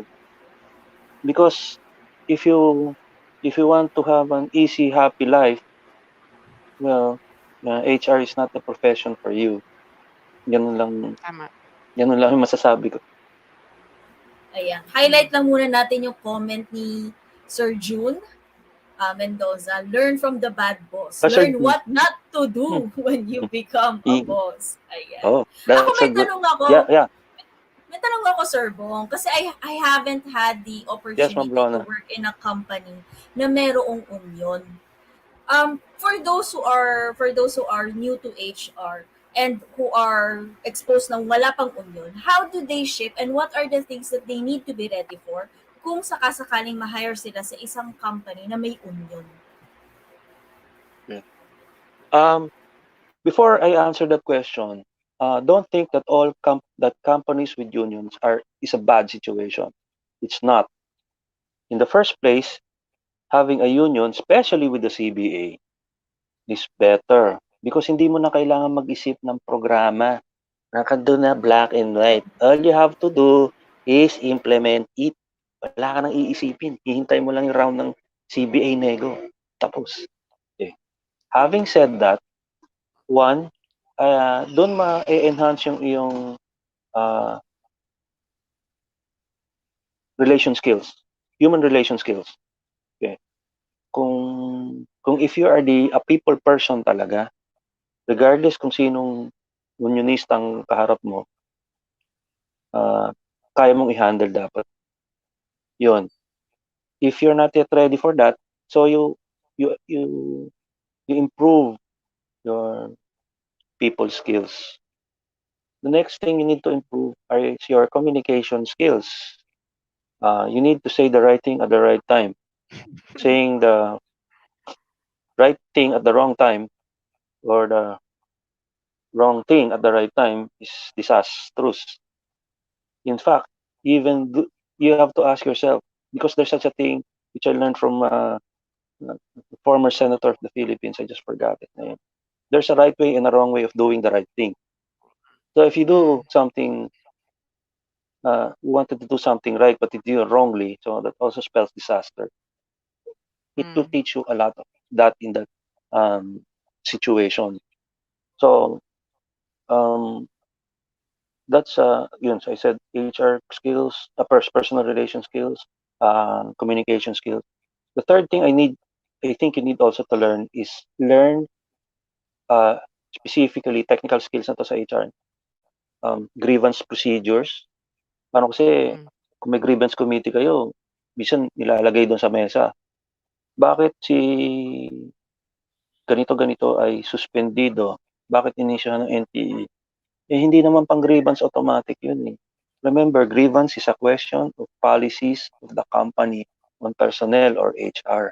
It is not a question of whether nagkaroon ng desisyon about a disciplinary action or whatever. Okay. So because you learn about grievance procedure, you should know the other government agency that many HR practitioners don't go to. And that's the NCMB, the National Conciliation Mediation Board. Okay. Hindi po siya NLRC. Ang NCMB is the first government agency that will decide on the personal policy implementation that you have. Mm. Umaabot pa rin yan ng Supreme Court kung kailangan. Pero rare yun. Yun. So, the other of course is NLRC. So, maaari mag-file ng case ng union. But I had the fortunate experience na kahit I was in a manufacturing which had probably the most militant union of all, the Bukluran Manggagawa ng Pilipinas, or commonly known as BMP, more radical than the KMU, is that nung yung isang employee was nag-falsify ng isang medical certificate, dinagdagan niya yung Mm. araw para mabayaran siya. So sinabi ko na agad dun sa union president, Mm. sabi ko, bossing, alam mo naman ng rule dito, falsification yan. Alam mo naman kung saan pupunta to. Yan. Sabi niya, yes, Sir Bong, alam ko yan. Okay. So, ginawa ko, so nung meeting ko, sinama ko na yung union president, and lo and behold, tumahimik ang union. Walang sinabi nung inisyo yun. Ang sinabi lang sa kanya, kung gusto mo mag-file sa DOLE, file ka. Yun lang. Pero hindi nila sinamahan. Ayaw nila. Ayaw nila samahan. Dahil ayaw nilang konsentihin ang isang panloloko. So, Mm. that was a good part. And I appreciate Mm. the union. No matter how militant they was, they will not turn something black into white or something evil into good. They want. And I appreciate that very much. So, hone your uh, relation skills. The last skill that I need to teach, not really to teach, but mention rather, is that may Share, yeah. specific rules regarding uh, how unions are made, the certification elections, yung hindi dapat nakikialam ang management sa ganong process, uh, yung pag nanalo ang isang union, Mm. yung CBA nego, ganong kahaba yung CBA nego, etc. Ano yung pwede, ano yung hindi sa CBA nego. Ang hindi mo matututunan siguro is how you handle the CBA nego itself. So you need something, I would suggest, if Philippines HR group can have a separate seminar on that. That will be very Mm. nice. Not on the law itself, but how do you handle, how do you prepare yung minutes, etc. Yun, maganda, maganda yan. Because you cannot find it in Yeah. many labor Mhm. seminars. True. Yun ang masasuggest ko. Mm. Ayan. That's We correct. have We have a question po here from Ann Escudero. Medyo mahaba-haba po ito. Sabi po niya, how would you handle this case? So si male married worker is having an affair with a female married worker and they just found out about it. Noong yung husband, the female worker, went to the office looking for his wife at around 12 in the morning. Husband went furious when he found out na wala pa doon. Wife kasi told the husband na may activity pa sa office kaya need niya bumalik ng office. 5 p.m. po ang off ng office. Many workers attest that they have relationship. Um, just to add po, we already have a policy on no committing adultery, no immoral relationship allowed between employees. HR gave them NTE to explain their side. They were under preventive suspension while HR is collecting the written testimonies of the witnesses to prove the allegation. What can you say about this case po, and what's the best way to handle this kind of case? Now, in the first place, you already issued your NTE, so that's good. Nang laki lang ang mata ko when you said preventive suspension. Because nagtataka ko why preventive suspension. Remember, in a gist, preventive suspension has to do when there is a threat to life or Mm. property. When life usually ng owners ng company or managers, kasama na yon, or relatives ng owners ng company. But here, there's no threat to to life. Maaaring mamatay yung babaeng empleyado dahil sa Or lalaki. the passion or lalaki, because of passion ng asawa. Pero Yes. hindi naman nati-threaten yung company nyo by that eh. And definitely, walang pera, wala naman ninakaw. Dahil ninakaw yung sandali, hindi yung pera. Ganun. So, I just question. So, you might be technically questioned if case goes to NLRC of why preventive suspension. Dahil tatandaan nyo, pera yun, preventive suspension, walang sweldo, walang benefits yun. So, how will you proceed it? So, assuming taking away the preventive suspension, edi, kung gusto nyo mag-admin hearing pa kayo. Kung gusto nyo mag-rely lang sa statements nun, mag-rely lang sa statements na yun. Okay. I suggest, the last advice I can give that is you try to Google something about immorality as far as Supreme Court decisions is concerned. The good thing about Mm. this book, by the way, hindi ako nagpro-promote, but this is from J.G. Chan. Okay? Ang title niya, Termination of Employment. If you can see it, it has a specific write-up about immorality. And you will be surprised kung ano nakasulat doon about immorality. So, Immorality. para hindi True. kayo hindi ko kayo mabitin. It says something like, hindi porke nagkaroon ng immorality ay matik tanggalang Mm. blues na. Hindi True. po. Merong certain qualifications para maging kanyan. Okay, hindi ko rin kayo bibitinin. Sasabihin ko rin yung nabasa ko about that. And we verify that if you want to. If I'm wrong, then tell me I'm wrong. Nakalagay doon. The immorality must have an effect on the place at work. Pag wala siyang effect of work, meaning, okay, pinagchichismisan sila. Pero beyond that, walang effect sa productivity, walang effect sa respect, walang effect sa ganun. Tuloy-tuloy lang yun. Walang effect sa conflict of interest. Hinahayaan ng the bosses turn a blind eye. Ganun. Di parang walang naging immorality. So that's hard to be a case kung ganun. You can probably ask someone to be transferred kung kaya nyo, or even constructive dismissal naman kung sasabihin mo mag-resign ka, or better yet, may policy kayo. So, you just implement the policy. What I'm just trying to say is, one, you have done your part, continue the due process and decide based on your rules and regulations. I suggest you, if you can ask your legal counsel, na if you decide to dismiss both or one, get the legal counsel's opinion para you are guided, para kahit pumunta kayo sa NLRC, you are already a few steps ahead. Yun lang po. I'd like to comment a bit on that as well. The first one, as gatong lang kayo sa sinabi ni Sir Bong, is it doesn't, you have to double check that the company policies are based on the labor code. Because sometimes owners or company managers make up rules. Like for example, this week nakita ko sa Philippine HR group, what if daw yung company policy nila, pumayag daw yung tao dun sa concept of at will termination of employment?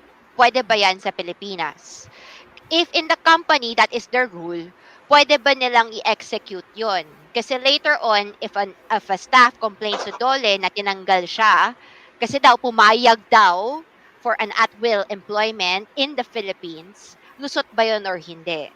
You have to make sure, like what Sir Bong said about immorality, like simbahan ba to? If it's a simbahan, baka may konting basis ka. But if there is no impact to the business and you have an immorality clause and this happened, and nagreklamo tong tao to sa DOLE and then NLRC later on, there is actually a chance din na matalo yung company. Even if may immorality clause siya in the first place. So HR practitioners should be very careful na wag laging sabihin, eh kasi sabi ng company rules namin, ganito eh. Like for example, training bonds na walang training. Pumayag si staff na may training bond, pero actually wala naman nagawang training, tapos hindi na patuloy, tapos charge sa kanya, and then you choose to deduct it pa rin sa final pay niya, kasi daw, pumayag naman si employee na may training daw. You have to be careful of that because under the labor code, may specific details din regarding kung kailan ka pwede magbawas ng sahod ng isang tao. Hindi ibig sabihin pag pumayag siya, nag-sign na, pwede mo na siyang bawasan. So HR practitioners should read up on information because not everything that the company policy indicates is talaga pag talaga may reklamo na mananalo kayo just because the company says so. Not necessarily, not automatically. Hindi lang siya nagiging problema kasi the employees do not complain. Hindi siya umaabot sa NLRC and the policy is not put in question. But if it is, then you will find out kung talagang legal or not. Another way is, I think this question is asked kasi parang nagiging marites tayo. Pero in truth, most HR practitioners I know, lalo na if you're handling big groups of people, normal na to eh. I mean, it's really normal for female workers and male workers to have affairs already. And there is also what you call rules then. There is due process, right? There is a company rule and due process involved. So when you do an investigation, just follow due process. Hindi to nakakatakot. Etong case na to, the reason why people are asking is probably because for them, they are shocked about the immorality clause. Pero for those na marami ng experience, normal to eh. I mean, it's very abnormal if you have not experienced this, especially if you are managing a co-ed workforce. Maraming True, true, variances neto, pero this is very common in the Philippines in different true. varying terms, 'di ba? Same way with DOLE cases. Parang sinasabi ko nga, pag never pa kayong nakatapat sa DOLE, parang kulang pa yung experience mo. It's not because you're working for a bad company, but it's really a part of the job then that you will sometimes experience these sort of things. Balik tayo doon sa 12 gifts ni Sir Bong. Let us keep our emotions out from it. Kasi True. these sort of scandalous situations, it's not too much of an HR problem, pero it's a marites problem. Totoo lang. Kasi it's not too much about the policy per se, pero ito yung talagang pinagchichismisan ng lahat. And everybody's watching kung tama yung gagawin ng HR or hindi.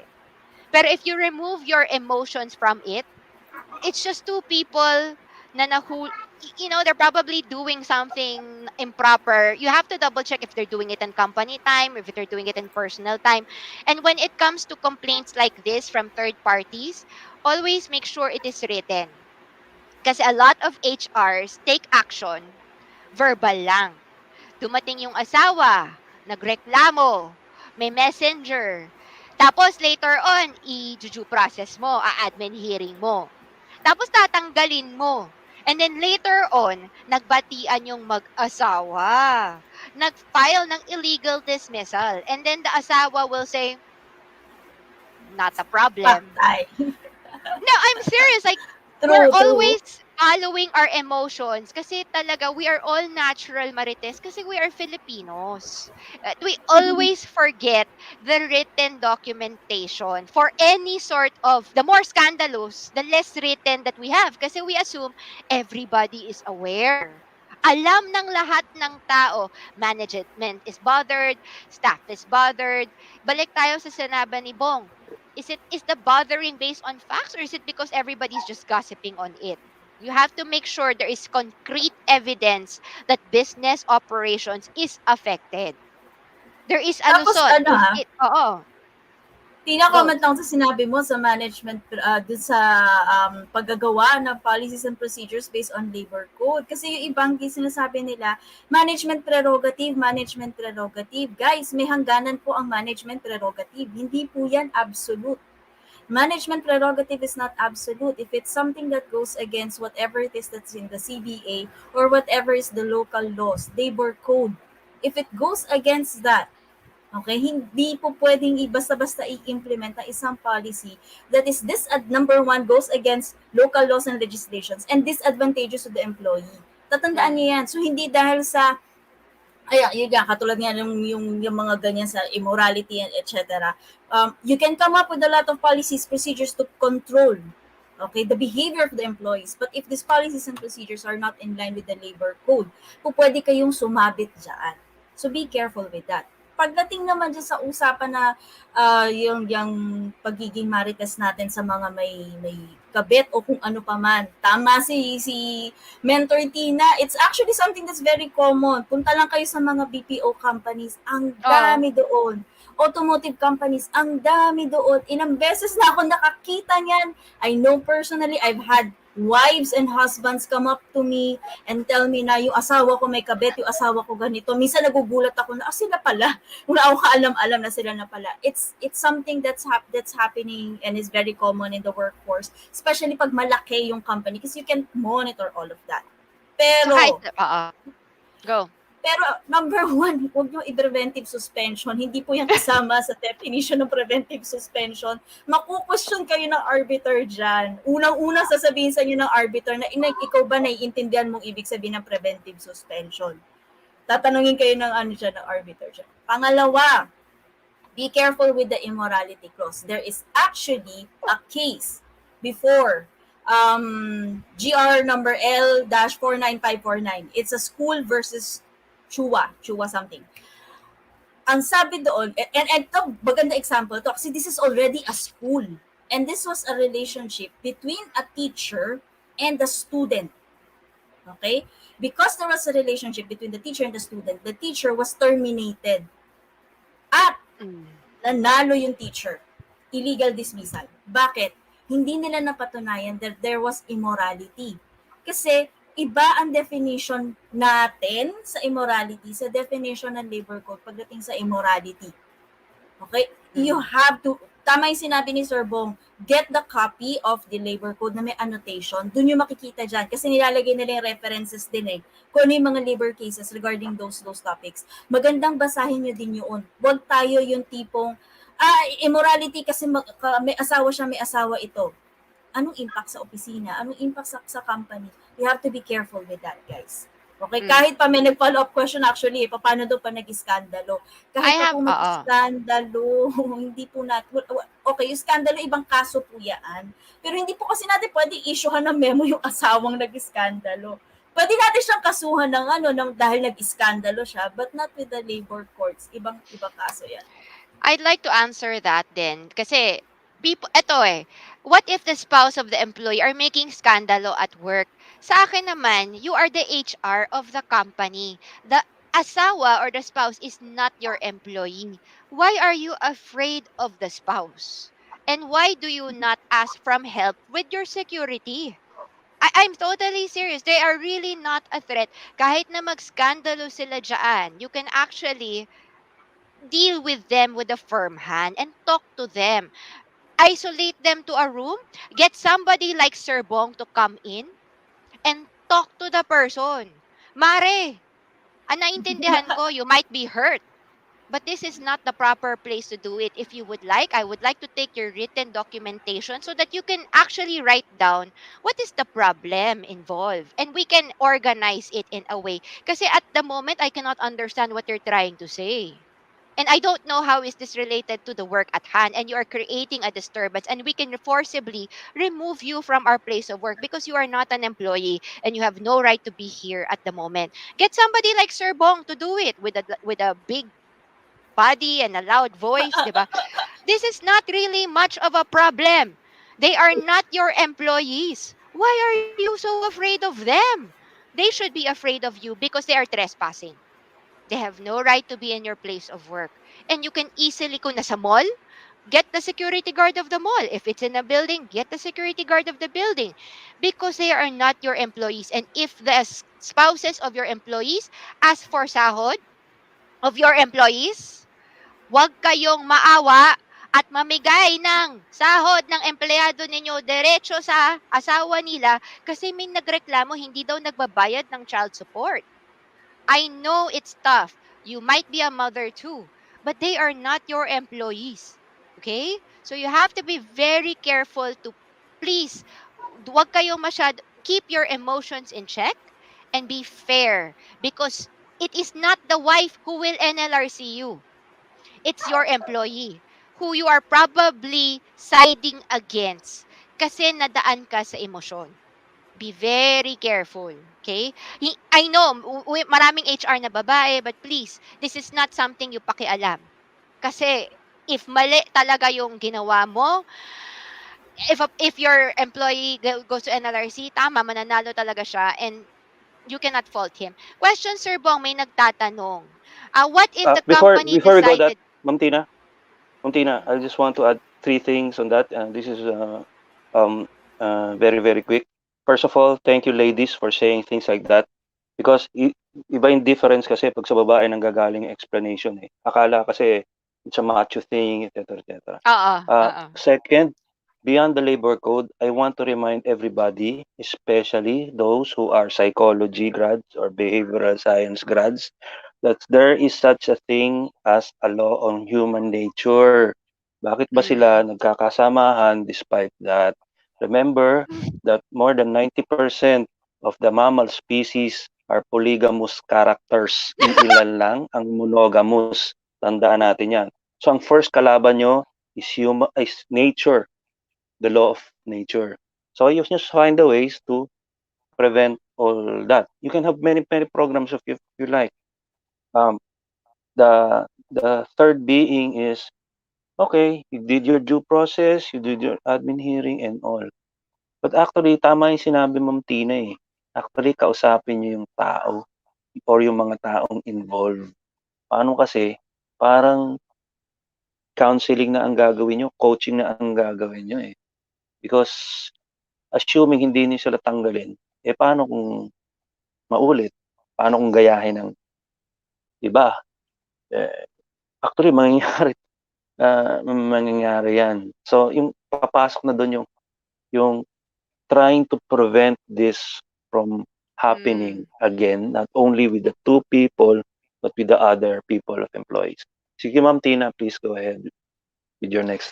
We'd like to go back to your message kanina about sanctioning. 'Di ba? You can remind everybody that the goal of HR is not to punish, but to sanction. Meaning to say, tuturuan mo para hindi na po maulit-uli. Question, Sir Bong, kasi talaga marami nagtatanong din dito eh. What if the company decided to file for flexible work arrangement due to the pandemic? Paano kung ayaw ni employee na pumayag? Paano po mag-file ng flexible work arrangement? Si employer ba o si principal? Baka may agency sila, 'di ba? Kasi ngayon parang it's been March May na ngayon, agency, no? hindi ba? Oo, malamang. March kasi last year, 2020, and still a lot of employers are still filing for flexible work. But we are already at alert level, 'di ba? We've already removed our face shields. There are certain limitations that are already removed. But I think a lot of companies are still executing flexible work arrangement or yung what do you call it? Parang minimized work, reduction of work days, reduction of work hours, moving of positions from one to another. Could you give us a general comment on how employers and how to retain that balance? Kasi parang tumatagal na yung flexible work arrangement. And originally kasi, di ba, dapat 6 months lang yon.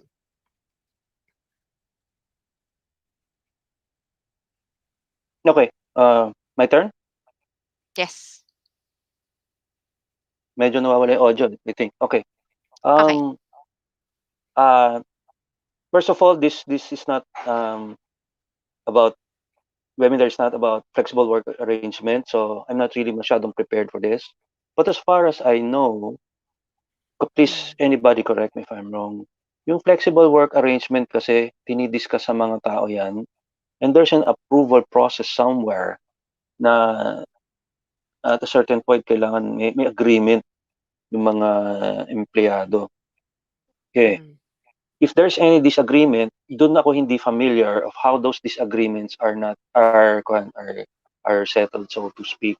Paano kasi, hindi, in my experience nitong pandemic, typically, and no, bato-bato sa langit, ang tamaan, wag magagalit. Many employers did not ask their employees anymore if they agree to it or not. It just was a memo, a policy that binagsak. Personally, I'm also guilty of that, but it was the reality that we faced. That's one. And basically, lahat naman pumayag in tawag de facto. Mm. In reality, pumayag sila sa arrangement. Paano kasi yung job talaga required talaga the presence of the persons or the employees rather. Also, it was Sir Sunny Santos who reminded me that, for example, balik na rin natin yung kwento, pinapa-return to work ka na, hindi na pwede gamitin na, ay, natatakot ako sa COVID. No. You can actually force the employee to return to work already. Mm. But going to the question, employer or principal, parang may agency na hindi nakwento dito, but Mm. basically, it is the employer who has the responsibility over the employees.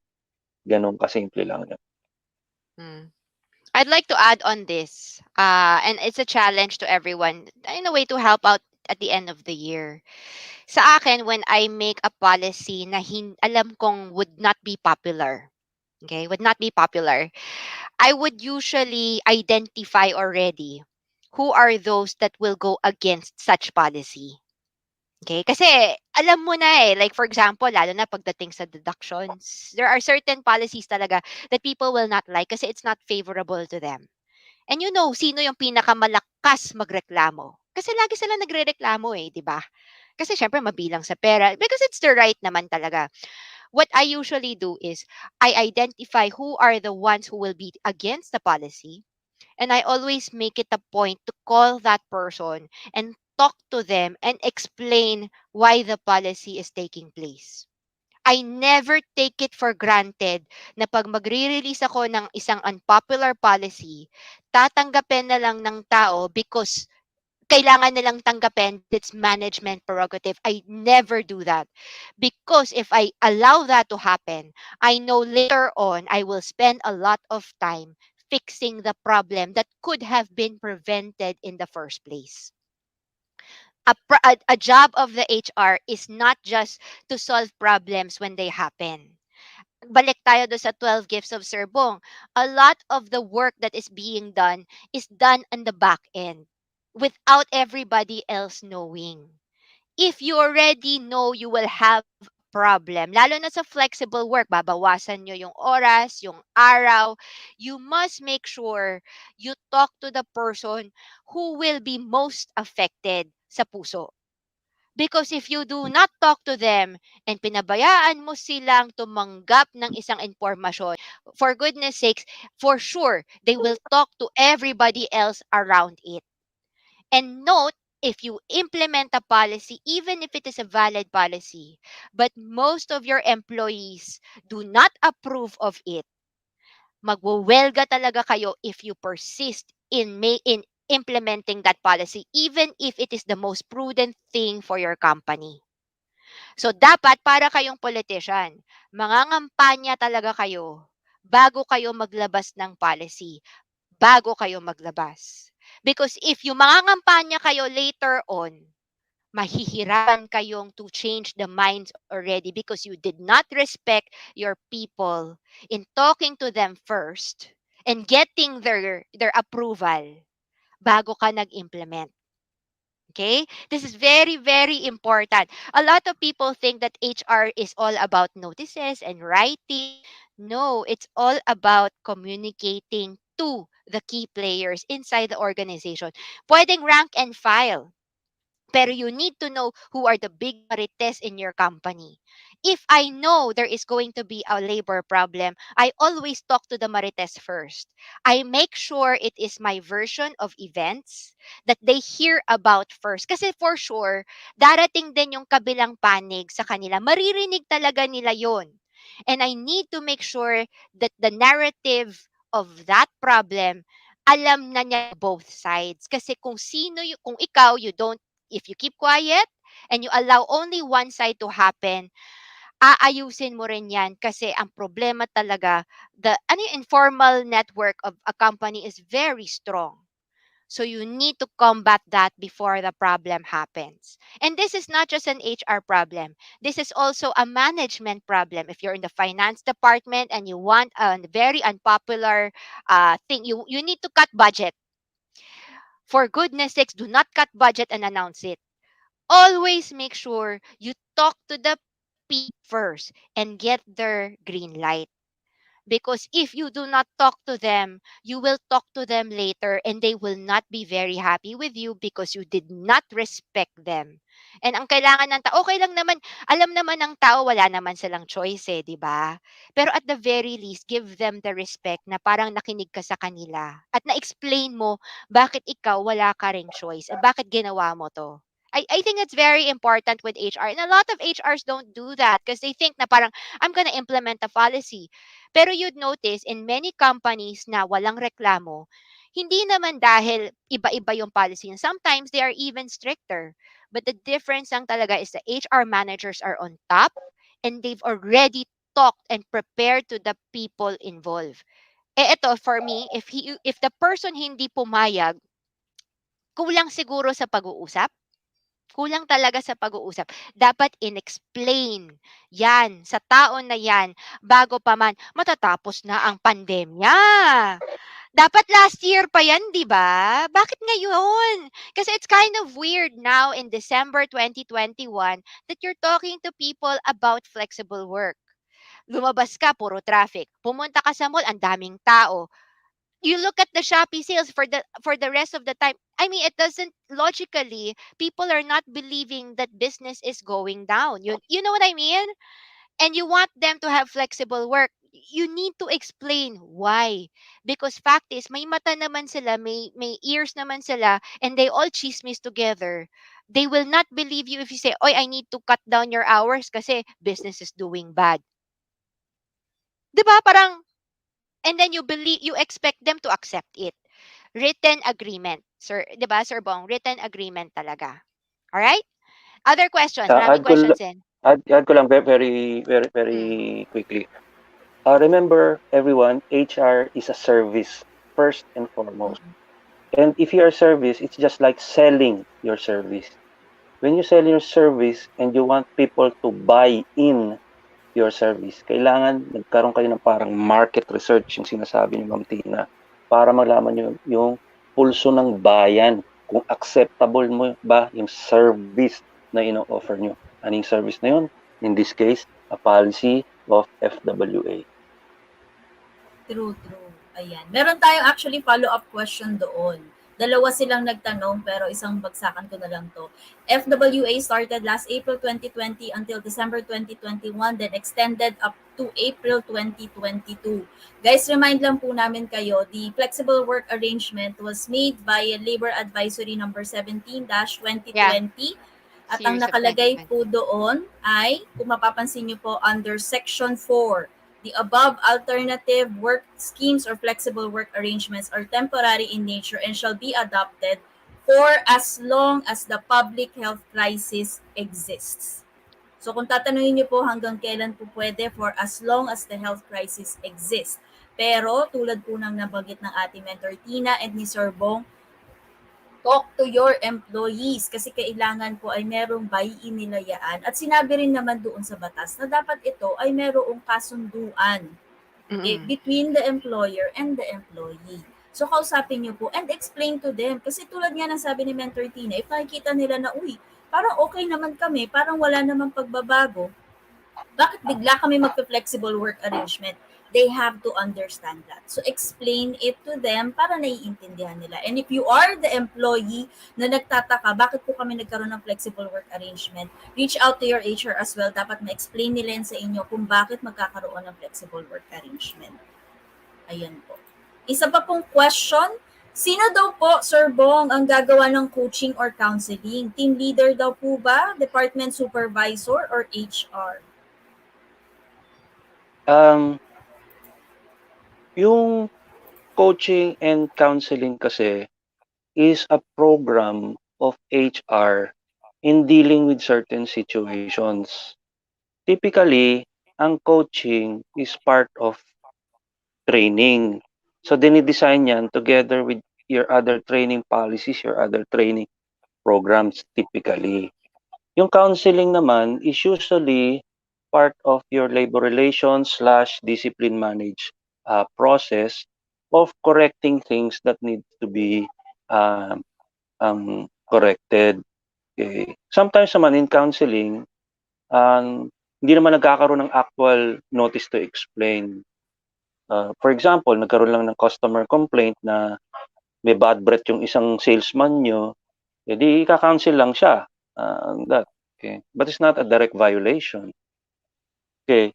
So, sino naggagawa? Team leader, department supervisor, or HR? Ah, that will really depend on how you are structured. Mm. For example, if you work for an SME o small medium enterprise, chances are HR ang gagawa ng lahat na yan. Except possibly technical coaching. Okay. Pero soft skills, chances are HR. Kung if you're naman a relatively big company or has access to, should say, resources, consultants, whatever, uh, assuming you will give the counseling to your team leaders or to your department supervisors, you still need one to train them. You need a policy. You need a template for them to use for doing it start to bottom from the identification portion to the feedback portion. If you're familiar with PDCA, plan, do, check, and act, that's a good method of determining your coaching and counseling program. So in short, my answer to that question is really maraming variables to answer that question. Maraming depende para sa inyo. You need to study things kung paano nyo gagawin yan. Hmm. Next question we have is, employees have a right to complain to Dole if the employee disagrees with the FWA? I'd like to answer this first lang and then I'll give to Sir Bong para at least he can add Uh, it lang. sige. A I'll lot, also turn on the light. It's medyo dark here na. sige. A lot of the questions we get at PHRG group is, always ends with tama ba yun? Pwede bang magreklamo? Di ba? Every time there is an HR group, bakit tama yung ginawa sa akin? Or fair ba yung ginawa sa akin? Or pwede bang magreklamo? So this answers everything. Yes, an employee can complain for any reason to DOLE or NLRC for any reason. You can go there, you can file a form, it is free. They'll accept your complaint. Okay? They will not turn you away. They will listen to you complain and rant about your boss. Okay? So the answer is yes, you can. But the better question is it wise? Ulitin ko is it wise? Kasi a lot of people assume if you complain, agad-agad magsosorry yung employer mo, babayaran ka kung anong pera na gusto mo, and you will automatically get what you want. Okay? Like due process in the company, there is also due process in complaining. At the end of the day, you need to know what is it exactly you want. Kasi a lot of employees, they want to complain kasi their feelings were hurt, they feel it was unfair, or they want money from their bosses. At the same time, they also want to return to their jobs, same jobs, without any repercussions. Naakala nila, nagreklamo na sila sa dole, papasok pa rin sila, and they will be welcomed the same way that they have before. Okay? That is a dream. It is the same, for example, ikaw, babae ka, tapos for some reason, nahawakan ka ng asawa mo, na-hurt yung feelings mo, nagreklamo ka sa barangay, pinablotter mo yung asawa mo, pinavowsy mo siya, for example, for abuse, kasi syempre, na-hurt ka doon sa sinabi, tinawag ka siguro na bad words, and then you expect, pag uwi mo sa bahay, mamahalin ka pa rin ng asawa mo as if hindi ka nagreklamo. Okay? You have there is a difference between internally fighting and and welcoming other people, third party, into your marriage. And expecting that everything will still be the same as before. Sorry for everybody who feels na parang iba naman ang employee-employer relationship sa marriage. But no, it's still the same because an employee-employer relationship is still a living being. Feelings, kahit na sabihin mo ang employers, business lang yan, pera-pera lang yan. But they're still operated by humans who get hurt as you. And you have to be very careful in managing. Kasi if you are going to stay in the company in the long run, then you have to be very careful about the feelings of the people you're working with as well. Yes, you might be right, but there might be a better way to deal with your complaint. Like talking to your HR, talking to your boss, doing whatever is necessary muna bago ka mag-involve ng dole, barangay, NLRC, lawyers, etc. And please do not expect that the money will come to you lang. Kasi usually, ang dagdag nun is position paper. And you need a lawyer to write your position paper. And it is not always immediate. Lalakarin mo rin yan. Walang automatic pagpunta mo dyan, bibigyan ka na ng pera, magsusorry na sila sa'yo. There is a due process talaga. Please be mindful. Kasi a lot of us, we complain kasi we're emotional. Always remember, after you complain, after ka nagskandalo, may aftermath. Just be very sure you can accept the consequences of your actions. Kasi whatever you do, you cannot take it back. You cannot say, mali yung ginawa ko pala before, napaka-hassle, sana hindi ko na lang ginawa. Sana inayos ko na lang with HR. Don't do that. Because once you do it, you have to take responsibility of the effect. Baka later on, hindi ka na makabalik ng ganun ka komportable. Baka pag maghahanap ka ng panibagong trabaho, walang mag-hire. Some employers might not be as excited to hire you. Baka you might find out pala yung reklamo mo, talo ka pala. Yun yung masakit. Akala mo tama ka, pero talo pala. Or for example, you've realized that the trouble is too much. And the headache is too much and you just want to move on pero hindi ka maka-move on kasi nasimulan mo na yung pagrereklamo mo kasi talaga may due process yan. You can't just give it up in the middle and say ayoko na magreklamo, ayoko na gumawa ng position paper kasi hassle pala, maliit lang pala yung makukuha ko and yung pala mali pala ako. Please be very careful of that because there are consequences. Sir Bong, your thoughts? 2 words, I concur. Sagot na lahat eh. I concur. I also concur. Totoo yan, Diyos ko. Actually, bago mo pa binanggit yan, iniisip ko na kanina sagutin to, na talk to your HR first. Everything in any situation, both employer and employee side, communication is key. Okay, ang dami nating mare-resolve na issue kung mag-uusap muna tayo bago tayo pumunta sa dole o kung saan pa man at magreklamo. Sure, you can do that. At oo, totoo, i-accommodate kayo. Pero pag nandun na kayo mismo actually, ito based on personal experience ito, pagkaharap nyo na yung arbiter, hindi dahil sa feeling mo, kawawa ka, at dahil nakalagay sa ating batas na pag hindi clear ang batas, it will always side doon sa kung sino man yung employee. Hindi dahil sa nakalagay doon ay mananalo ka. I actually had one case na pumunta siya kasi tinerminate namin siya on her third appraisal. So hindi siya pumasa.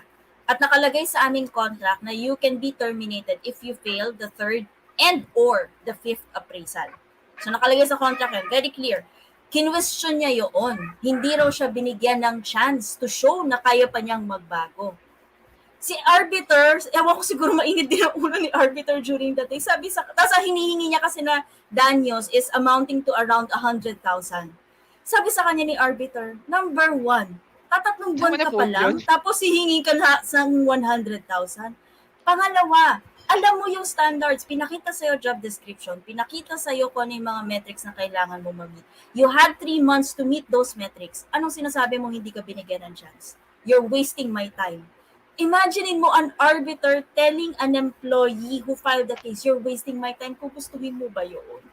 At kayo, tayo din bilang HR, di ba? Kung gustuhin din ba natin yun, pag tayo naman hindi na rin tama yung pagkakahandle natin, you're wasting Tama. my time. At sakit noon. Ang sakit. So, alam mo yun, ano muna, kausapin niyo muna. Talk to your HR. Bakit? Anong meron? Kasi tandaan, ang flexible work arrangement ay nilagay to prevent the company from closing down or Mm. from business, Mm. from suffering. Kaya yan nilagay in place. Now, let's say, goodwill, kaya yan nilagay no inyong HR because the HR and the top management would like to sustain the business. Are you okay na hindi kayo papayag with the flexible work arrangement pero ang trabaho niyo is for the next 3 months na lang after that magsasara na yung company? Is that something that's Mm. acceptable to you? So talk to your HR first. Mm. Mm. Okay, Any ayan. last words? So we can start with closing it, and then last words for Sir Bong, then me, then si Ma'am Rona. Yes, favor na lang. And I have ano, two Sir Bong, slides left. invite them. Yeah, invite them. Yeah, yes, please show my two slides. Yung last two slides, Okay. please.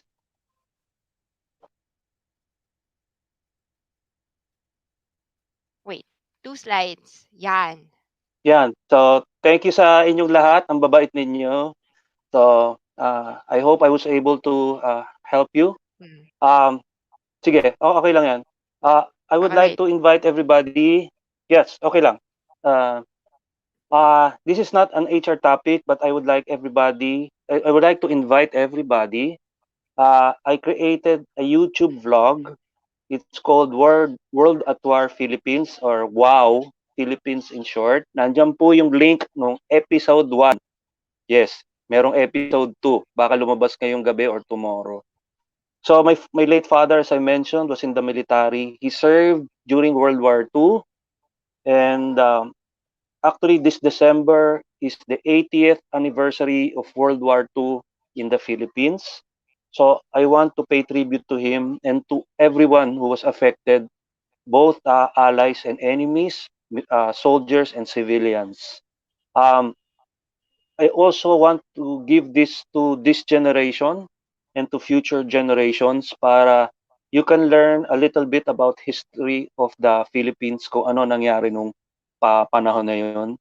So again, I would like invite you to like, view, share to anyone. You can download this. This is for free. This is not a commercial venture. This is not a profit-making venture. Kung sakaling may receive akong voluntary contribution, it will just pay off for my expenses, gasoline, whatever, food that we have. Any excess money, I will gladly contribute to any organization. I already promised the Philippine Air Force that the first excess money that I will get, I will give to them. Okay, so maraming salamat po uli sa Philippines HR Group, kay Sir Darwin, kay Sir Hans, kay Ma'am Tina, kay Ma'am Rona, at sa inyong lahat na nandito. If I made error, mistake, please let me know so I can review it and correct it accordingly. Again, maraming salamat po. And God bless everyone for a blessed Sunday as well. Thank you. This is the last episode that we have for the year for the HR Cafe Usapang Trabaho, Buhay at Iba Pa. The next episode that we will have will be in January 9. January 9, on a Sunday from 3 to 5 with another special guest. So looking forward to seeing you there. For me, I'm very glad that Sir Bong is our last guest expert for the year. Sa akin, my only takeaway is when I look at Sir Bong, I see him as an inspiration. Talaga, I think Thank you. whenever I think I am good, I look at other people better than me and I realize there is still more for me to come. And when I look at how they do things, dati uso sa atin online. Kay Sir Bong, ano siya, hard copy, hardbound. Okay? As in, and I don't say it's because he's old-fashioned or traditional. I say it because a good HR puts in the work. For everybody, here is something I'd like you to think about. If you were the owner of a business and a hiring manager, how much do you think will you even offer Sir Bong to work for you? I am not kidding. Okay? A lot of us think we are in pandemic. Unemployment rates are high, right? HR managers are not very much appreciated by their companies, by the owners.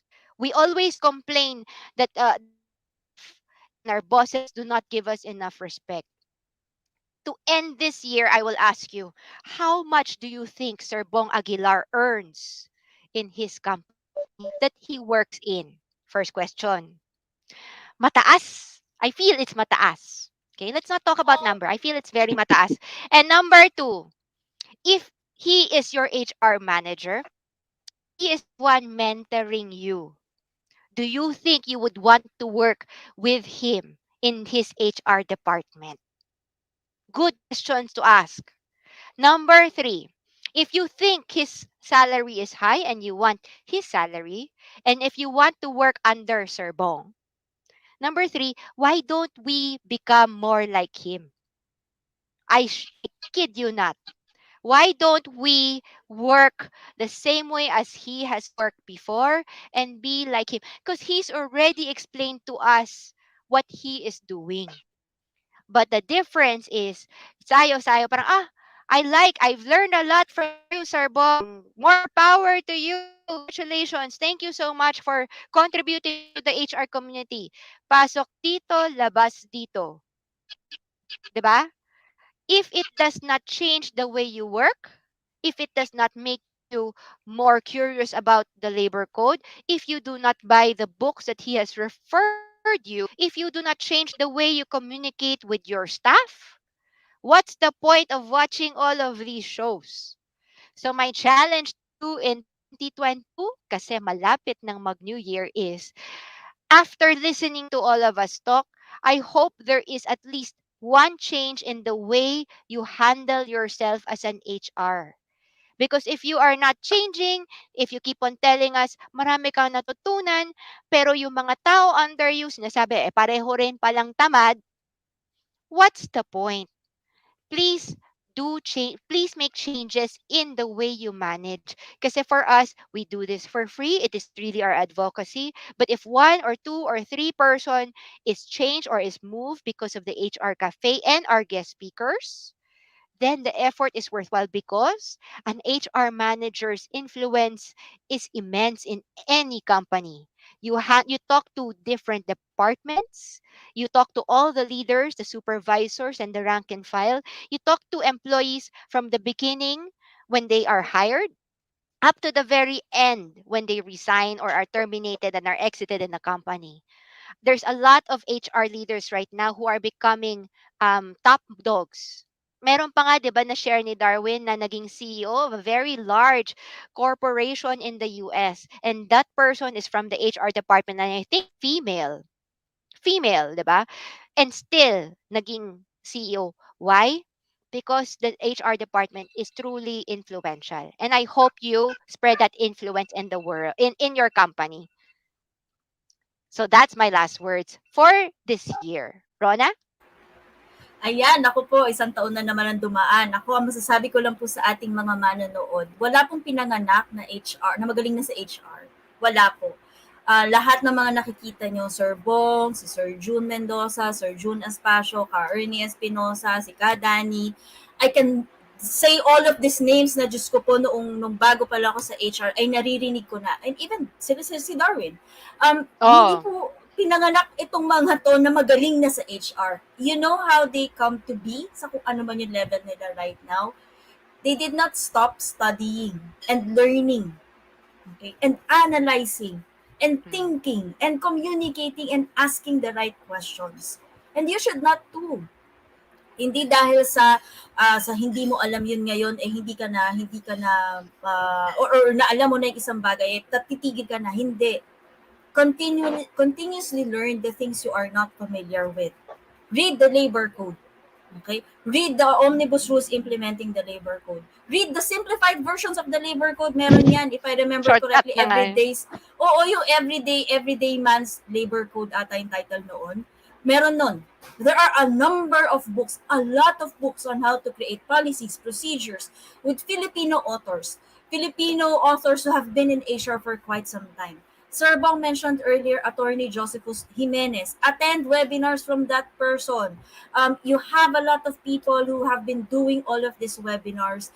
Mahal po kasi, etc., etc. Hindi kaya ng Eh. company, ikaw ang mag-invest kasi it's your learning. Even if you leave the company, when you attend the webinar, bit-bit mo yan learning na yan. So invest on your learning. Read, analyze. Swerte kayo kasi meron na kayong, yung mga bagong HR ngayon, you have all of this information within your fingertips. Diyos ko, ang tanda ko na po. Panahon po namin, si Dewey Decimal System ang minamahal po namin. Alam niyo ba kung gaano kahirap yung Dewey Decimal System? Pupunta kayo sa library. Yun, in-explain ko ano yung Dewey Decimal System. Diba? Ang hirap noon, but we persisted. Sir Bong persisted. Sir June persisted. Sir June Aspacio, Sir June Mendoza, Darwin Rivers, they persisted. And this was the time na wala pa, hindi pa ganun kagandang internet. Ngayon, punta ka online kay Google, hanap mo, si Chan Robles is a good reference for the whole labor code, may copy sila doon. Even the website of the Department of Labor, may copy sila yung updated version ng labor code, meron sila doon. Noong mga unang panahon na nag-start pa lang sa HR, wala kami niyan. I actually had to buy my own copy of the labor code, yung kulay dilaw pa, kasi wala niyan, walang online, walang kahit na ano niyan. Or if ever you do Yung kay get Vicente a Foss. chance, yun pa yun, Diyos ko. Napakaswerte nyo ngayon. Make use of that. And ask questions. It's okay to ask questions, but do your research first. Analyze first. Yung Philippines HR Group is a good reference platform, but mas maganda kung ang mga questions nyo is something that would really require the other members and require the gurus to really analyze your situation and think about it and really debate about how the situation should be handled. Di ba ang ganda nun? Kesa dun sa ask ka ng questions. Paano How po to mag-compute compute ng 13th 13th month month? pay. O, di ba? Tapos after one question, tapos na. Makikita mo na yung moderator closing this thread because the question has been answered. Di ba parang oh shucks. Parang hindi man lang ako nag-raise ng something na talagang magi-spark ng interest and debate with other people.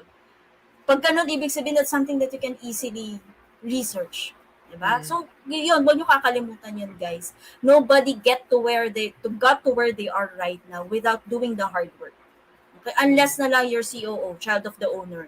But even the children of the owner, they also need to learn. They need to have business sense. They need to understand profit and loss. They need to know all of that. So, walang pinanganak na alam na kagad lahat. Okay? Sabi nga ng isang ating HR Facebook user, HR job is an everyday extreme battle. That is a fact. We must all be smart enough to handle and choose our battle. Also a fact. Thanks for this group for guidance and making things a lot better. So ayan, yan po yung palagi natin sinasabi, choose your battles, but huwag kayong titigil. Every day is a learning opportunity. Every person that we come across is someone who can coach us and mentor us and someone who we can learn something from. Okay? So yan po, yan ang aking last words para sa ating mga kabarong HR. I hope that you enjoyed one whole year of learning from the HR Cafe. Nakabuo tayo ng isang buong taon. At the very least, we've had 12 episodes. Mas marami pa po yan dahil every single Sunday po ay mostly Sundays po ay meron tayo HR Cafe. So we hope you learned a lot from our session today. We are very much thankful, Sir Bong, and all the other speakers that we've had for 2021. This is our final episode for 2021. We hope to see you in our first episode for 2022 dahil I can assure you it's going to be another learning experience for you when you join us by January 9, I think it's second Sunday of January. We'll see you then. But for now, enjoy the rest of the holidays. Enjoy the rest of the weekend off. And I hope yung ating pong mga kababayan na nasa Iloilo, Cebu, Bohol, at kung saan pa man po tinamaan ng Bagyong Odette, I hope you're doing well right now. I hope you're recovering. Whatever help that we can extend, tayo pong mga hindi naman po masyadong tinamaan, let's try to extend that. Ang dami po nag-convene ng mga donation drives. Let's play a good role in that. Let's be active in that para makatulong po tayo. And thank you very much po. We'll see you again next Sunday next Sunday na po ng 2022 here in HR Cafe, Usapang Trabaho, Buhay at Iba Pa. Maraming salamat po and happy 2022 everyone. Bye-bye! Merry Christmas, everyone. Merry Christmas.